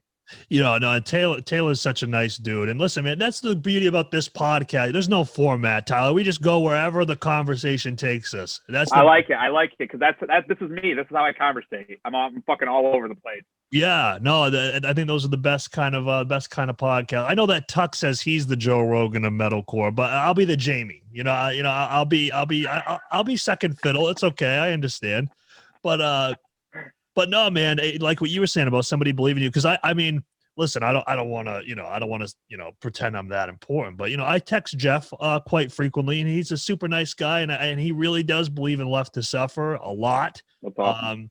Left to Suffer, they're just a sick band, man. But then kind of tying that into you guys, well, no, I think a lot of the people at home are probably wondering, what was it like to be approached by Ryan Kirby to manage? I mean, that's got to be kind of like a holy shit kind of moment. So when that happened, I straight up thought it was somebody pulling our chain. So it's kind of funny. It's kind of even funnier because Brandon, he's our bass player. we had this running joke that him and Ryan Kirby were best friends because they were Facebook friends, and Brandon posted something about gear, and we never talked to Ryan before, but Ryan commented on it. So we were just like, oh, Brandon. I was like, Brandon, you're friends with Ryan Kirby. And then all of a sudden, like, we get this email out of nowhere, and it's like, it says Ryan Kirby at the top, you know, hollow front management inquiry. And I'm like, what the fuck? So I read it. And I'm like, I don't, you know, I feel like it's somebody we don't know, because his email's like Ryan Kirby FFAK. So it's like straight up, it's like, you couldn't have picked like a more like almost generic like email, like Ryan something like that. I don't think that's exactly the thing, but I can't say it exactly. But so he like emailed us, and I didn't believe him, but I emailed him back, and he was like, well, we're playing with it was Devil Wears Prada, and Devil Wears Prada was headlining in Grand Rapids.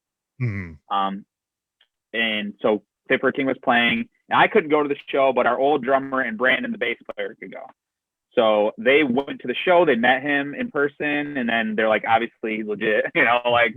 And then I met him on like FaceTime. We FaceTimed and talked, and we're very similar. We're like the same age, and we're kind of like chill and not really like. I think I'm more obnoxious than he is for sure. Similar hairstyles too.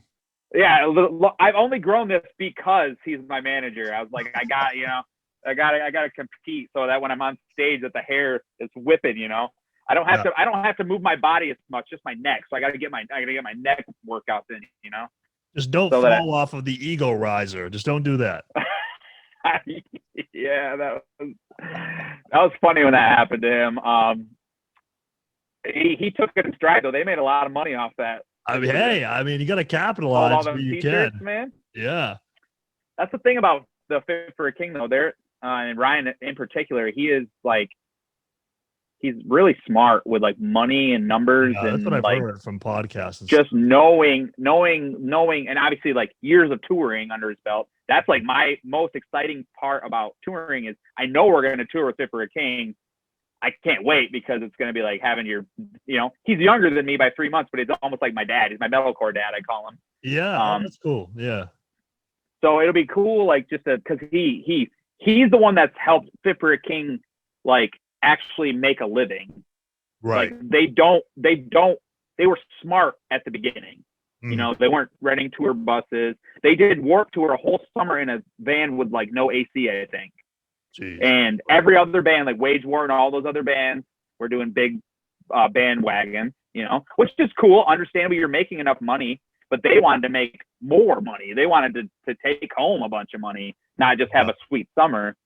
So I think having Ryan, you know, and after I met him and like learned like, and because, you know, you don't know any of these people, like you hear about them through music and stuff, but you don't know. I didn't know Ryan. I knew of him. I've listened to his band for years, but I didn't know him. But the way that he just talked about Hollow Front, and I could tell he had the passion, you know. He's like, I've never managed a band before. I don't know if I'm going to mess up or if I'm going to help you at all, but I believe in you guys, and I'm not going to take a single dime from you guys until you are touring full time and making money. Like, that was what really helped us, and he introduced us to everyone. Yeah. So once we got him, it was like, even though Ryan did have a hard time like getting us signed. Like a lot of people weren't taking him as serious as they took Corey when he became our manager. Because once Corey became our manager, everyone took it seriously. Took it more seriously. Very interesting, considering who Ryan is. You know what I mean? But he's not. I think it's more like because there's still different parts of the industry. I feel like there's the bands and then the management, and like we're his first band. And a lot of people and a lot of agents, or sorry, a lot of labels heard Still Life and wanted nothing to do with us. They didn't want anything to do with us. They didn't think we were good. They were like, we whatever. And then when Loose Threads came, like everything was changed, you know. So having Ryan just like, you know, be that rock and kind of like, you know, introduce us to every single person that we work with now, because he introduced us to David Puckett, who is the drummer for We Came as Roman. Yeah. and we work with him for marketing. He does all of our marketing. That's so funny. I talked to him at the beginning, but sorry to interrupt you. But yeah, no, I've talked to David about it. Yeah, no, he's a really nice guy. David's super cool, and he's also one of them like super big energy guys that like has like so much energy, and he's like, I believe in you, man. You're gonna do the best, and you're gonna take over the world, man. Like that's how David is to me. Like he's so animated, and like even in person, it's like, how do I stay on your level, dude? Like you're like here, and I'm like holding on for dear life, like holy shit, like I need you on my team because like you're gonna be a great asset. It was so funny because I originally, when we first, I mean like literally like probably didn't even have 100 likes on Facebook. I had reached out to him about it, obviously going way above where I should have been at the time of the band's life. You know what I mean? One of those things. I was kind of shooting for the moon when shouldn't have. But the guy was talking to me on the phone like I was like a lifelong freaking 20-year touring band. He's like, yeah, man, we're just going to hit the ground running. This is going to be, I'm like, oh, Jesus Christ. But no, he was into it. And I'm like, all right, we couldn't see it at the time, but yeah. Right. David was a big help with the Loose Threads. Like he helped us market. And like, I even listened to some podcasts, like I was listening to Tuck's podcast, and like people band members that I've from other bands that I've never met or heard, even really heard of their band, were talking about how they saw us on Instagram everywhere, like on ads on stories or whatever, and just like all of our shit everywhere. And it's like, that's the benefit of having someone like David. David's not the only person, there's so many other people that do marketing. So it's not like, not everyone needs to go to David. You should, because he's amazing, but there are other people that do his job just as well. But having that person in your arsenal, it really helped us. It helped us a lot, It really, because we ran Spotify ads, like trying to get like people to our Spotify, and that, especially trying to funnel them into when we were releasing like the Loose Threads singles, all the singles were released before, we were just dump it on them and just try to put as much of the money that we could handle. So we had a budget, we couldn't go above our budget.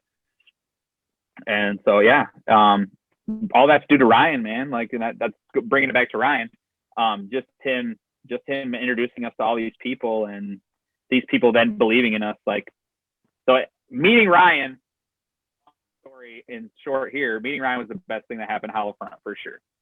Yeah, and it's actually funny. I was just thinking about this while you were saying that. So I was trying to remember. I was like, wait, how did I get in contact with David again? So I got in contact with David because Fit for a King was playing a show in the town over from me, Hampton Beach, New Hampshire, and they were opening for August Burns Red. And I paid. Remember when he was like touring and he was doing like those vocal lessons or band business lessons or whatever? I booked that with him. So I was sitting there. Oh, really? I was sitting there in the van talking with him about it. And he was just like, yeah, you should contact David from We Came as Romans. So that's how I missed that. That's so funny to think about. Wow.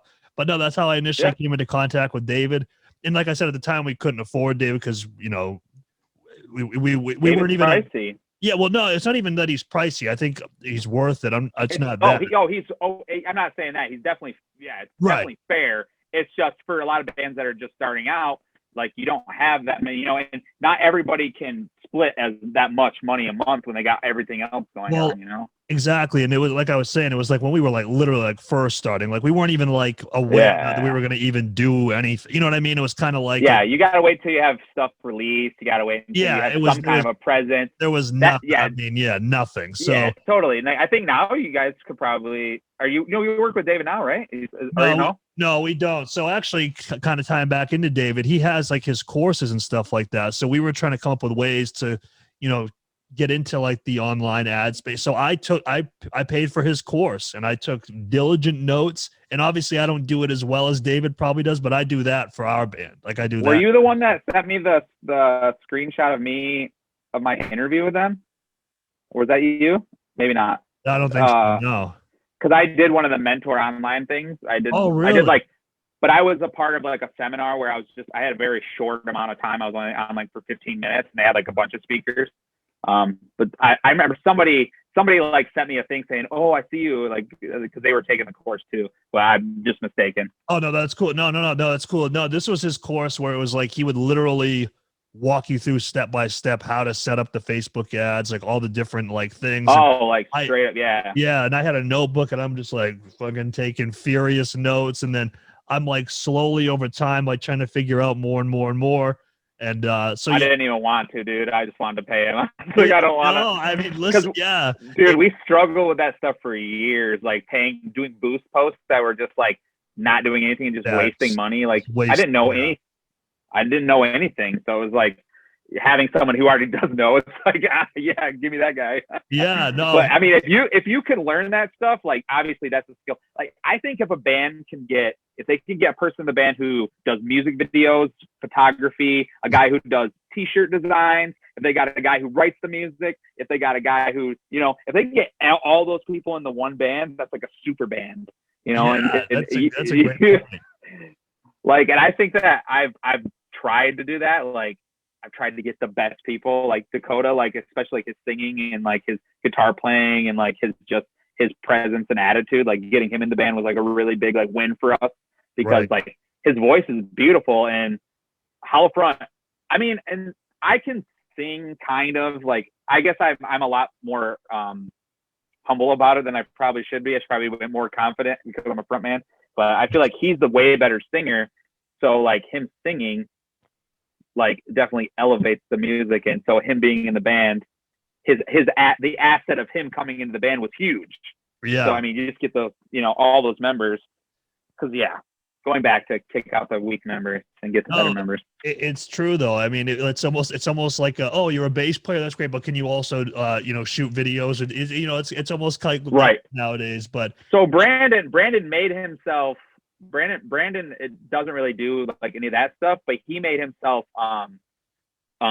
irreplaceable because of who he is as a person, and also because he does all our merch. He ships all the merch. So he might not. So me and him will like work together. So we'll work together and we'll talk to the guy who prints our merch, and then all the merch will get sent to Brandon's house. And then he packages everything up, sends it all out. Yeah. So it's a big job. So the fact that Brandon took on that job and was like, he's irreplaceable because I gave him the job because I didn't want to do it. Because it sucked so bad. But now it's a lot different now because we have like stamps.com and we do we have a label printer and stuff. Before it was like we would take a box to we had like 80 to 100 orders. So we'd take to the post office and then stand there for an hour as they scanned each one in, and people behind us would be pissed. So I hated doing that stuff. But Brandon and made himself, and then obviously Devin with his social media, like him being our social, like when Devin joined the band, that's when social media started to go. Really? Because Devin is really good. He's a social person. Like me, like this kind of stuff, like me and you talking, great. Like I love it. When I'm like forced to like do Instagram live streams or like, I don't feel genuine, and I don't have like a good poker face. Like if I'm not feeling it, like people will know just by the way I look. And but he's great at that stuff. He'll do all the stuff, and me and him work together on that. Like, so I'm kind of like in the center. I'm like in the center, and I do everything, kind of work with everyone kind of around, and but they're the main dudes of that area, So it's kind of like really. Oh, go ahead. Yeah, we just kind of built like this crazy team. So I was gonna Lee's a part of that too. What's your extra role? It sounds like you're the weakest member out of all these people. What's going on? So no, I take care of all the like emailing and like meetings, and like I do a lot of the simple graphic design stuff. Like all the loose thread shit, all of our like little videos and teasers and stuff. Besides one, I did all those. Yeah. I'm not great, and I can't like draw or do any like art like that. Like I just never worked that skill enough, but I can do like simple Photoshop shit. So I do spend a lot of time like making like merch designs and like, but even if I don't create the designs, I make like all like the advertisements and stuff. I would like to get rid of that job someday too. I'd like to pay somebody to do that because there are people that can do it better than me, but I'm just doing it because it's free and it's something for me to do extra. But I am like Holofront's like my 24-hour thing, like 24-hour, 24/7 thing. I'm always thinking about it. I'm always planning. And like, so we're planning because now we have this new album that it's done. Yeah. You know, so now it's like, and you know, and to be honest, like, and I don't know when it's going to come out. I'm guessing next year, to be honest, 2022. That's 2 years from Loose Thread. So it's kind of like in that area of that 18 to 24 months. Right. So we have so much to do before touring comes back, because once touring comes back, we already have like 3 tours booked or 2 tours booked and 1 maybe that are kind of like really close to each other. So it's like we won't have time to make music videos, and we won't have time to do, because we have to, you know. So we have to really start doing that now. So that's going to be like a big part of my life here pretty soon. Is we have probably 4 or 5 music videos that we're going to do, and just like, and we're working with one dude who's like an amazing director. So we're just going to kind of like work all in and make all these. They're going to be different kinds of videos. They're not going to be all like they're not going to be together like as a story or anything, but it's just like working together with one team to work on 5 music videos. And then we want to do, I'm just going to say it because it doesn't really matter, because we want to do like a live stream, like a concert. Oh, okay. Yeah. So we're working on getting that together, which that'll probably happen in the summer sometime. So it's like, yeah, there's lots of stuff that we're doing that I'm like super busy with.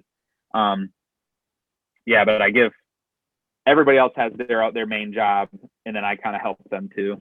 But yeah, I do like a lot of talking and meetings, and Dakota's honestly stepped up a lot, because I think me and Dakota are like we're the 2 oldest members, and we just kind of taken on the main leadership roles. Right. Like he does like finances and stuff, and I do more like social stuff with like managers, but now we're doing it together, so it's even more like it's just me and him are like the main thing now, and things are changing, but for a good reason.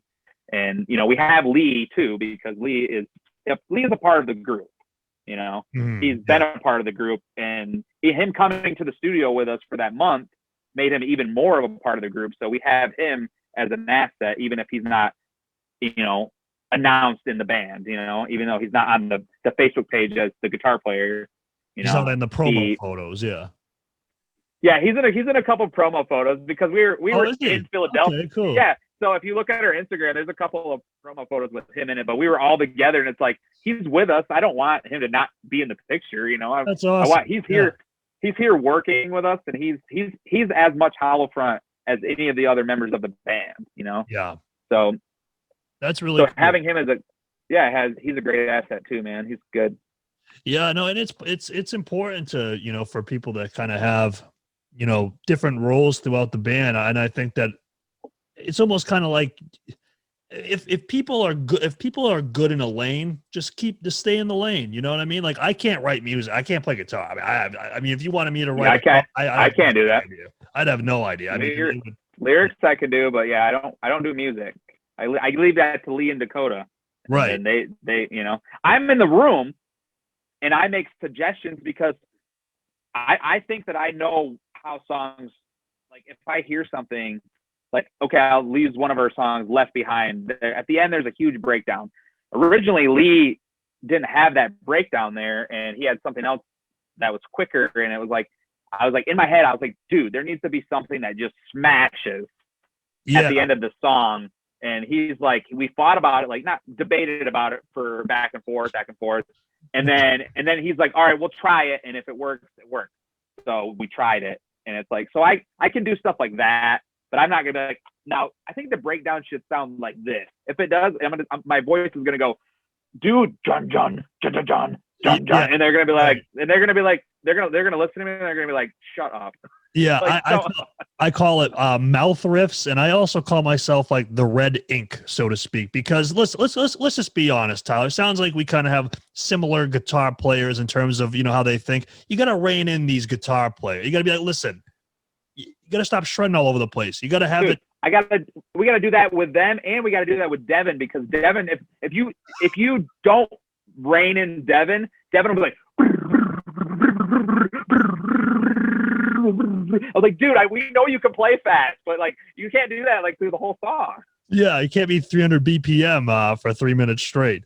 No, yeah, you got to rein in those musicians, man. I think that's why we have an important role. We have to make it the more fan kind of accessibility. Like I want the breakdown here instead. But they're like, no, yeah, I'm looking at it more from and honestly, like I'm honestly not like I'm pretty much the only guy in the band that's like, I don't like heavy shit. Like our song Ghosted, like everybody loves that song. Like how that's heavy my it is. favorite song by you guys. Dude, I don't like that song that much, to be honest. Have a great night, Tyler. This was a great interview. I appreciate you. No.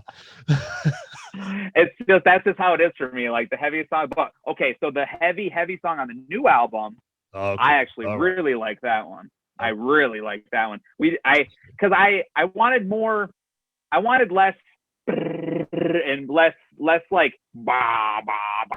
I wanted more heavy but melodic. I wanted to just almost be like new metal kind of vibe, but still heavy. Vocally driven more so, you mean, or like just the vibe. I wanted the vibe to be more like, I don't know, like more like I wanted the vibe to be like heavy, but I say heavy with a purpose. So it's heavy, but it's not just heavy to be heavy. It's actually it's a well-structured song, and it's like a song. It has a chorus, but it's still heavy. You know. Oh, cool. That's what I really wanted. I wanted something that was like, but it also has like melodic orchestra and piano and stuff within it. You know, to make it like, you know, just that vibe a little bit different than just like a straight heavy song. That's cool. Yeah, no, that's the one thing, you know, because with our song that's going to be coming out, it's definitely the heaviest material we have, you know, as far as a song goes. But we have, the thing is, it's like what you said. We worked with a producer, fortunately, on this one, and we were really trying to come up with like, even though a song can be like you know, heavy or whatever, I want the hook. You need the hook. You have to have a hook. Yeah, you need something. Whether even it's like, you know, like Spirit Box, Holy Roll, or the riff, the you know, something like that, or just something. And that's something that we really worked with. We had a producer we kind of did like remote work with, and that was the one thing that we really made sure to get in there. And I think it's kind of cool, but it's still heavy. But so it sounds like kind of. That's really smart, though. Yeah, I mean that's smart, man. It's songwriting. It's not just, you know, it's not just putting out a song, you know, because a lot of people make songs, but are they actually writing a song? They're just kind of throwing riffs together, you know. Right. And you know, it might be cool, but there's not that repeatable hook. Like it's still heavy, but it still has that something that hooks people. That's like, all right, I heard that once, and now I want to hear it again. And next time I hear it, I'm gonna know it. And now the next time I hear the song, I'm gonna sing it both. And then when I hear it live, I'm gonna yell that shit because I know it. You know, it's like I think I did that with our song Vagabond. It was just like, oh yeah, like I just had like so you just have to like get people like to remember that shit, and to I think of it almost like I almost go from like a pop structure. Like I'll repeat part. I have a chorus that's the same. And then we'll change it up at the last chorus, kind of. We'll throw something in there that'll make it a little different. That's why very pop, like very like 90s, you know, pop structure. Yeah. And, I mean, rock songs too. You know, you have your intro, verse, chorus. You know, all very structured. But I think that helps the songs, man. If you make heavy songs that are structured, you know, as long as you keep it interesting, because you can get repetitive. And, you know, it could be boring. You just have to find ways to spice it up every time on the next part, you know? Exactly. Well, so yeah, well, kind of, you know, through our reaction channel, you know, kind of the running meme for me is I hate long songs. I hate them. I absolutely just cannot stand songs that are super. I just can't. I can't do it. I don't see any point. I'm quite frank, because I'm not a guitar player. Okay, what's your cutoff though? When does a song become too long?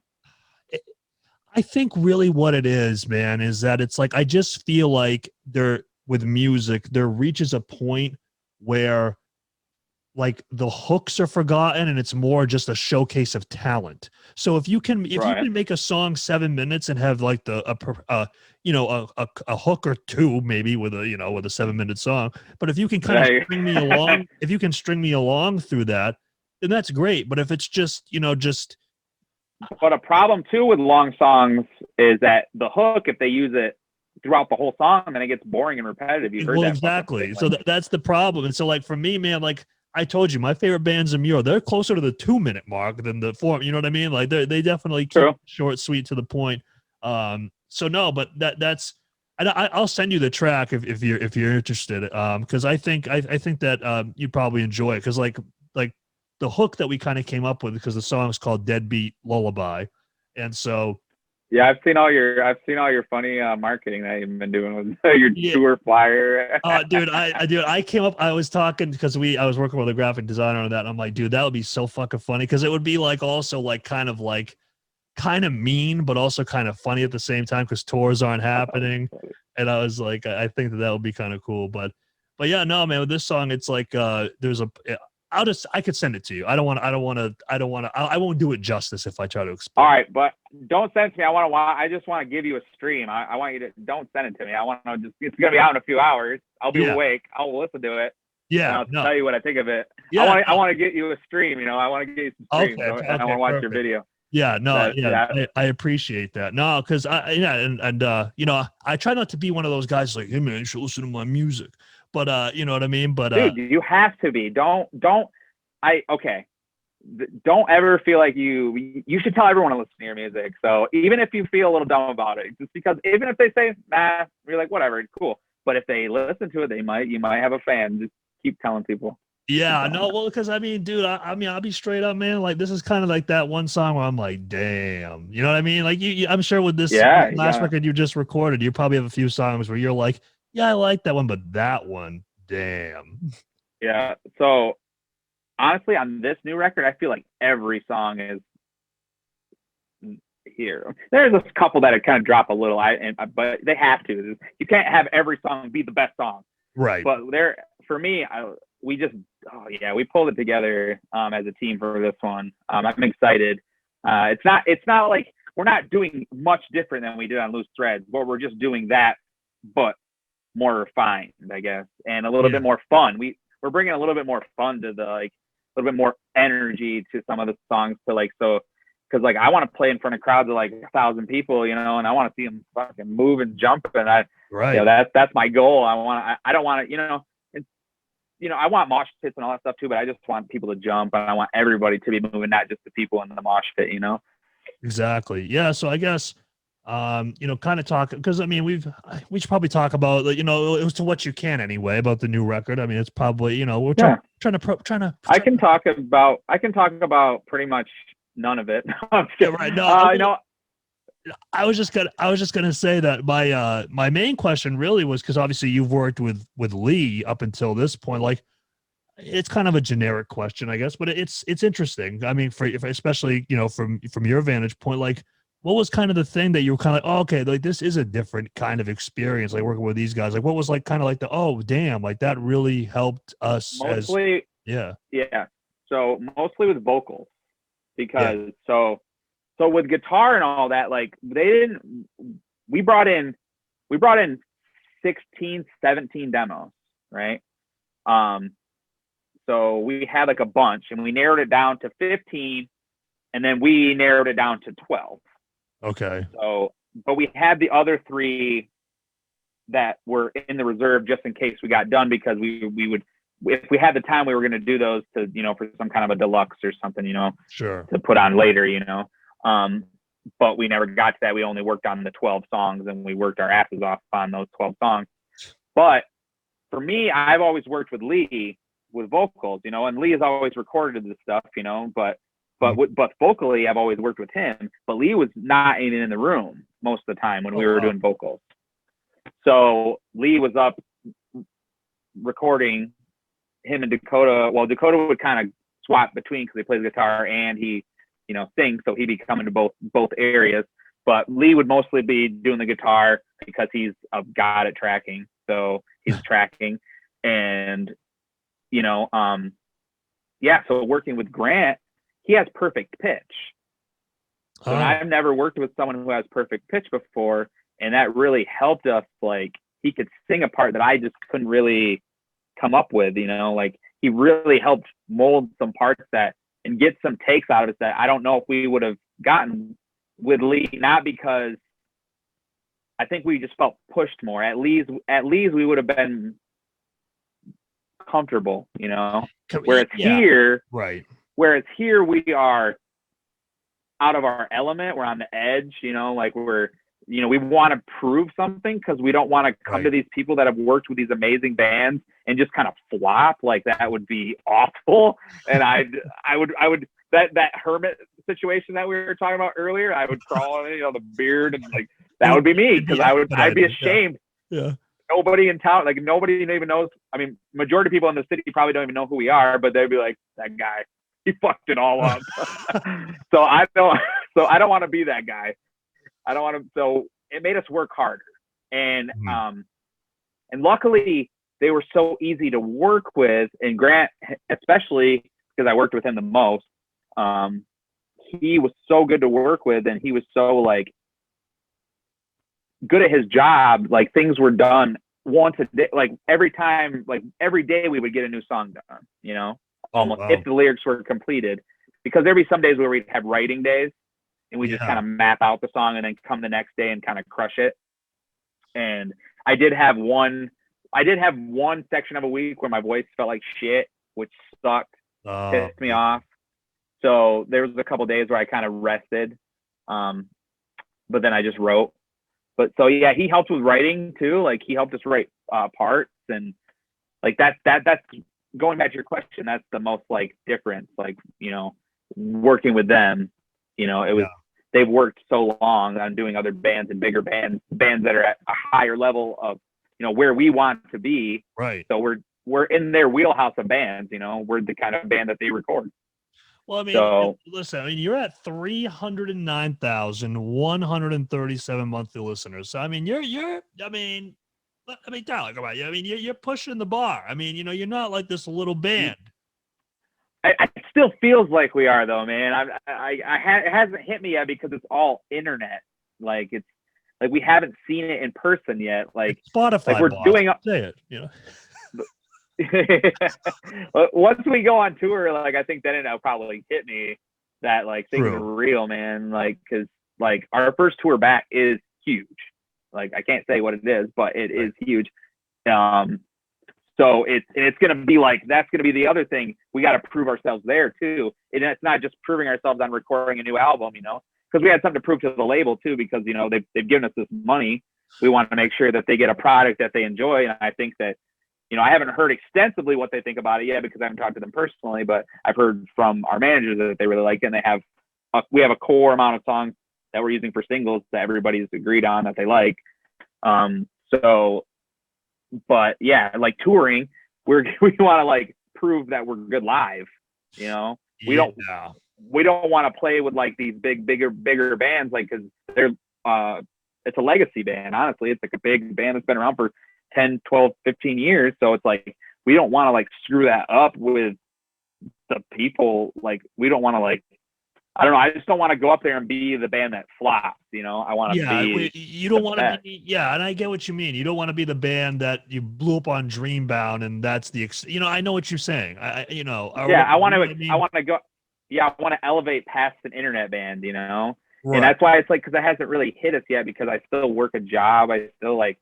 I mean, I do a lot of Hollow Front stuff at home, and yeah, we do like videos and we get together for practices and stuff, but it's not like what it was before the pandemic, where it was like shows, and because there was lots of shows, you know, like we were playing shows like, you know, and playing little tours and stuff, and right. So we were getting out there, but we were doing that while we were doing this, so it was all like mixed in. Right. Whereas now it's going to be like, once that comes, it's going to go from the level where we were playing 100 people a night, you know, to like 1,000 plus. So it's going to be scary, dude. It's going to be nerve wracking. And I think that's important too, because it sounds like, obviously too, with you guys, I think an aspect too, especially with quarantine happening and whatnot, and probably, you know, bands writing music. The thing that I always have in the front of my mind, and I'm sure that you do as well, is I want to be able to do this live. You know, like it's one thing to record section by section and piece it together, but like, can I pull this off live? I mean, that's an important factor. Right. Yeah. Yeah. Sorry, we kind of got messed up because my phone died, so the hotspot shut off. Oh, so no, we kind of froze for a second. Oh, no, no worries. Did you Are we good now? Yeah, you're good now. Yeah. Did you hear what I said or do I need to, I kind of caught what you said at the end. Yeah, no, I was basically just saying that, like, when I'm recording, like, Adam will be like, do this. And I'm like, dude, like, I don't know if I can recreate that live, so let's make it a little bit more like realistic. Well, push yourself. And I'm like, well, it doesn't really quite work that way, all the time. But here's the trick. Backtrack it, dude. Fuck it. Like as long as you're putting on a good show and you're playing the main parts and you're putting on a show, fuck it, dude. Make them noodly parts in the backtrack. Yeah. Well, no. Yeah. Well, so listen, man. I mean, one of my so at the time they were one of my favorite band. They're not a band anymore because let's just say the lead singer is a bad boy. Let's just put it that way. But let's just say that they had really good music, and I saw them live, and he just couldn't pull it off live. I mean, the vocal patterns were just very overwhelming. You know what I mean? It's one of those where it's like, this is almost impossible to pull off live. Like it's so fast. And I could tell you off air or whatever, but yeah. So I just think that that's a super important part. And going back to the whole thing with the internet band, that's kind of how I think about us as well, man. Because like we do the reactions, and I'm like, no, man, I fucking want to show people like we're more than just a fucking reaction channel, Like I can do this shit live. Yeah, and I think you guys will for sure once shows come back, and I think a lot of bands will. Appreciate it more. I think it'll be a better scene. I think because people have missed it. I think the shows will pop off because people miss going to shows, and people that were like, well, I could just go see them next time, or be like, well, maybe we're gonna have another shutdown. You're not gonna see them next time. Go out and see your band that you want to see. Stop going home and watching the same Netflix show you've been watching. Get out of your house. Right. Wear a mask still because people are still gonna wear masks. But who cares? Like, who cares? Just wear a mask and go have fun. Like, stop worrying about like it has to be. I think once the vaccinations and everything like start to get more. All over the place with everybody, and everybody can get one. Like people will start lessening, but I think masks will be a thing for at shows for a minute. And I think it's just like, I don't care. I'll wear a mask. Wear a mask. Like, let's have our shows. Like, don't exactly. And like, don't go against like the safety guidelines. Yeah, exactly. And I'm getting my first vaccine on May 1st, and I'm just like, listen, if I can make 5G calls with my arm, that's fucking cool. Joking. Dude, Joking. I don't care if Bill Gates knows when I'm masturbating, dude. I don't care. What if he watches you though? You be all right with that? I don't care, dude. He could drop a couple of nickels into my bank account or something, Like, come on. A few Bitcoin. Hook a guy up. Yeah, exactly. Give me a grant or something, help Holofront out. Yeah, right. But yeah, I just I'm not too proud to take some money from Bill Gates. Yeah, I get you. Yeah, I'm not. Yeah, I thought about doing an OnlyFans, a Holofront OnlyFans. Hell yeah. God, dude, me sitting around just me sitting around naked eating a bowl of cereal or something, but like I wouldn't be completely exposed. That would just be kind of like the bowl be in my lap, and I would just be covered by the cookie crisp or whatever, just be like, yeah, and they would just see like my dad gut, which is another thing I got to start. Like, I'm getting a bike this week, and I'm gonna stop drinking this shit. This is my biggest problem. Is that Dr. Oh, dude. Well, dude, listen. Coca-Cola, dude. It's poison. There's nothing better than a nice cold. There's nothing better. I mean, is there anything better? I know, that's the problem. I'm addicted. This is what I'm addicted to. I'm addicted. Especially McDonald's. So I had to cut that shit out. Dude, I love McDonald's French fries, so I smash, dude. And apple pies, bro. Dude, I probably spent like $1,500 on DoorDash while we were in the studio, probably. Dude, it's bad. It's like I'm not even joking with you. Like, my balcony is right here. I could look at McDonald's is literally right there. So it's bad. I mean, it's so tempting, man. It sucks. Get a drone. Get one of those drones that can carry a little bit of, McDonald's ain't that heavy. Just go over there. You just fly it over there. They just strap it onto your thing. You fly back to your balcony. That's You never it. even have to go over there. Don't even have to Social distancing at its best. Exactly. No, but dude, it's bad, man. Like I don't know what they put in that food over there. I don't know what is in that, but dude, it is like it's crack. It's like they have crack cocaine, dude. Don't get it. Honestly, it's honestly sugar. It's just sugar. Sugar is they put sugar in all their meat, and there's sugar in the bread. There's sugar on the everything there has sugar. So that makes it taste good, and it's addicting, and it's fast, and it's cheap. You know, especially if you're a single dude. Like for me, I can go to McDonald's, and it's like if I don't have my kids with me, it's like I don't know, $10. You know. Yeah, I mean there'll be nights like it's cheap, so and it's readily available. Exactly. Like there'll be nights where I'm here with my girlfriend, and I'm just kind of like, fuck, you want to go to McDonald's or something? You know, it's just like 10:30 at night. I want some chicken nuggies. Dude, 20-piece nugget, man. I can't help it. And they're like, how do you like? I remember we were playing a show in New Jersey, and we drove down there, and we stopped at McDonald's. And like, how do you eat 20 nuggets? And I'm like, what? This is like air. Like this is nothing. I could eat 60 of these things. But so I'll get you out of here. I've had you for a little while, but see, this is the good thing about. For sure, bro. We're having a good time. We're having a good time. We're just conversing. But I know that you said that you were into history. So now, anytime somebody ever gives me this notion, because I wouldn't say I'm a conspiracy theorist, but I am very interested in some of that stuff. Not like the goofy shit, you know, not the QAnon wacky bullshit, but you know, some stuff that's like the CIA, like the 9/11 or some shit, like yeah, like that, or like the CIA killing JFK, like that kind of stuff. That's actually like plausible, not a pizza parlor having sex trafficking rings underground or whatever. But so are there any conspiracy theories through that's plausible too. well, okay, it's very true. But is there any conspiracy theories through your history your history buffness that appeal to you? Oh man, there's so many. I'm not a conspiracy theory guy. I'm the kind of guy that like history is like, you know, what's the saying?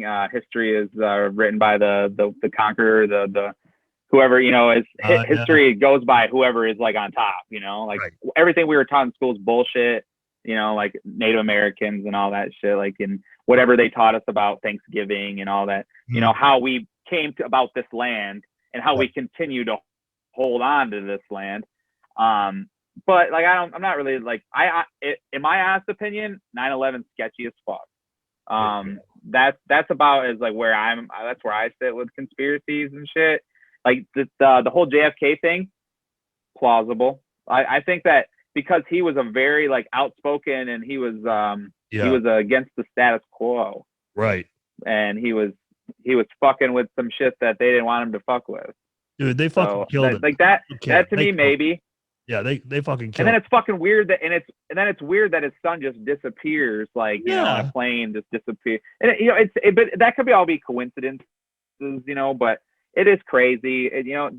And I think that those things, they're the unexplainable things. Like no one has the answers, so they just want to know. Like, but for me, like 9/11, like those buildings fucking fell down like they were demolished, like a demo.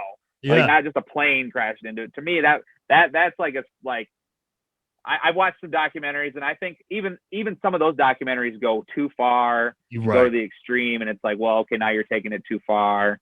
But I think there's definitely a lot of evidence that our government is very they got some secrets for sure. Oh yeah, for sure. No, man, I guess probably like a more of a, not necessarily like a lighter subject, but not, you know, like aliens or so I was gonna point out aliens. Yeah. So have you heard of the guy Bob Lazar? Are you familiar with that gentleman? I've heard of Bob Lazar. I remember not thinking of him as somebody that I would take as legit. Really? See, I believe the guy. I believe him. Take a sip of Coke. Yeah, okay. I don't believe that Yeah, I just sip the Coke because that gives me more sugar buzz, so I could get my answer better. No, I think that like alien, and like that goes back to like the Egyptian times where it's like pyramids. Like, holy fuck, how do you explain pyramids? And people try, and then people will come up with ways that it doesn't make any sense that they explained it, like like the way that the angles were, and that like they were pyramids across like the world, like in South America and stuff, that kind of had like similar like weird like 45-degree angle thing that was like shooting out into like, and it's a lot of coincidences that were just almost too weird, and they were all like pointing to like some star or some shit, and it's like but maybe that, and it's hard because that's the unexplainable shit we'll never get the answers to. And I think that for me, I just kind of like, I don't care that much about it, just because I'm never gonna get my answer. So if it's gonna drive me fucking nuts that I don't know what so like all these like ancient alien shows and like those kind of shows, like when I watch those, but I'd have to like look. So bring me up to speed with Bob Lazar again. So is that the Area 51 guy? Yes. And listen, man, I've literally listened to this guy on like 4 different shows, and it's like the guy tells the story like so. I don't know, man. He's just he's so convincing. Like just like the stuff that he says that he encountered, and like he even said it years ago, and like about stuff about like an element 115, and like he talked about how at S4 was the site that he worked at. Like they had like this hand scanner that you would use to check in, and that all that stuff came out later is true. And it's just like, I don't know, man. There's a lot of stuff that he says that are like, damn, like I don't know how you fake that. You know what I mean? I mean, I definitely believe that there's life out there, but I don't know, man. I just don't think it's come here. But maybe it's been here, but maybe they buy Holofront merch. I would like to know those answers, but yeah, I think that they. Dude, now if they're like, yo, come to our planet and play, and we'll pay you whatever. I guess I don't know what they pay us in, but I'm down. That'll be the new Come to Brazil. That'll be the new one. Planet. That'll be the new Come to Brazil. We come to Xenon. They'll come with their ship. Yeah, come to Xenon. Xenon Warrior. No, it's Xenon Girl of the 21st Century or something. Disney. Oh man, that's so funny. Well, listen, man, I had a really good time talking to you, man. It was cool to finally catch up after you've been blowing me off for so long. It's been I'm joking. I know you've been very busy for good reasons. And I'm stoked, man. I'm stoked for what you have coming out, man. And I hope that I know you said it might not be coming out till next year, but I hope between your upcoming tours and when that album drops, I hope that you kind of elevate into another stratosphere, man. I really do hope the best for you. And like I said, from thank you, dude. From one dad to another, like I'd like to believe that I appreciate what you're doing a little bit differently from the other folks. You know what I mean? I don't know. Maybe I'm wrong about that, but yeah. Well, I appreciate that you appreciate that part, and it's not just you're a sick vocalist, like you appreciate that it's a struggle for me. It's not just an easy thing leaving my kid behind. I'm not like, heartless, Right. It's tough. And, and I'm excited for what's coming next. And, I will say we will have something new to listen to this year. Definitely. We'll put out a single, this year sometime. I don't know, probably towards the end of the year. But yeah, we will, and that'll start rolling out new music next year sometime. So it'll be exciting, and we'll be on the road as much as we possibly can, so people will be able to finally come see us live, and we're going to do our best not to suck. That's going to be, numero uno on our list of things to do is not suck. Yeah. And I appreciate you asking me to come on. I wanted to give you my full attention. That's why I didn't want to do it while I was at the studio. I wanted to give you my full attention. And I think the interview did well for it. But yeah, thank you so much, man. And I'm excited to hear your new song in like 42 minutes. Yeah, no, I appreciate 52 that, minutes. man. I can't do time. 52 yeah. minutes. Yeah, and listen, I like to. It's not really an interview, man. I just feel like what I think is so cool, man, is like when somebody comes on Conversation. Here, yeah, and we're able to. I mean, we've never talked in person like this ever, and it's just really cool to, for those things to just naturally kind of gel together. I think that's super cool. But yeah, man, no, I'm stoked for what you guys got coming next, and I know that Adam, my guitar, I know he's not here with me tonight, but he's a big fan of you guys. So. Yeah, we'll have to do this again with him. Like maybe next year when we got some new music, we'll get another one and we'll come on, have me and maybe a few more members or something. If you guys are still kicking it hard with this stuff, we'll we'll hop on and. Yeah, no, this ain't never dying, man. I'll be doing this live. Like shows come back. Like, you should, man. Yeah. You guys are doing it right. I think so. I was pretty impressed when I first saw you. I wouldn't have known that you guys hadn't been doing it for a while, when I first saw your videos. So. Keep it up, dude, and I'm excited to see what people think of this conversation. And thanks so much, man. I appreciate you. Yeah, I appreciate you too, Tyler. And let me know what you think of the track, man. I listen. I do a reaction channel, so I can take it. If you think it sucks, I want you to tell me. Shoot me between the eyes. I don't care. I'll be all right. Well, I'm an honest guy. I'll tell you if it really sucks, but I don't think it's gonna suck. I think it's gonna blow my expectations out of the water. I think that's good. Because that means you guys are gonna keep progressing and getting better because you want it. You're hungry. Keep being hungry, dude. Yeah, hell yeah. Listen, it's like McDonald's to me. It's like not just for the nuggies. Oh, okay. Yeah, not for the nuggies though. Not just for the nuggies. You got to be hungry for them. Getting that band up there, Exactly.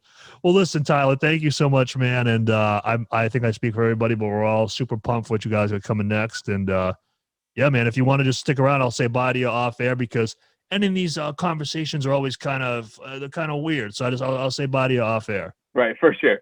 All right. Thanks for having me, bro. No problem. Thank you. Thank you so much for watching/listening to this episode of the TrueShot Guest Spot podcast. If you liked what you heard, here's some things that you can do depending on where you're listening to this podcast. If you're on YouTube, leave us a like. Leave us a comment. If you're on Spotify, share it on your Instagram story. Tag me, tag Tyler, tag whoever. Tag some random person so they message you back and they're like, what is this about? And you're just like, I don't know, man. Richard told me to tag anybody. And then if you're on Apple Podcasts, leave us a 5-star review. Till the next episode, I'll see you later. Bye-bye.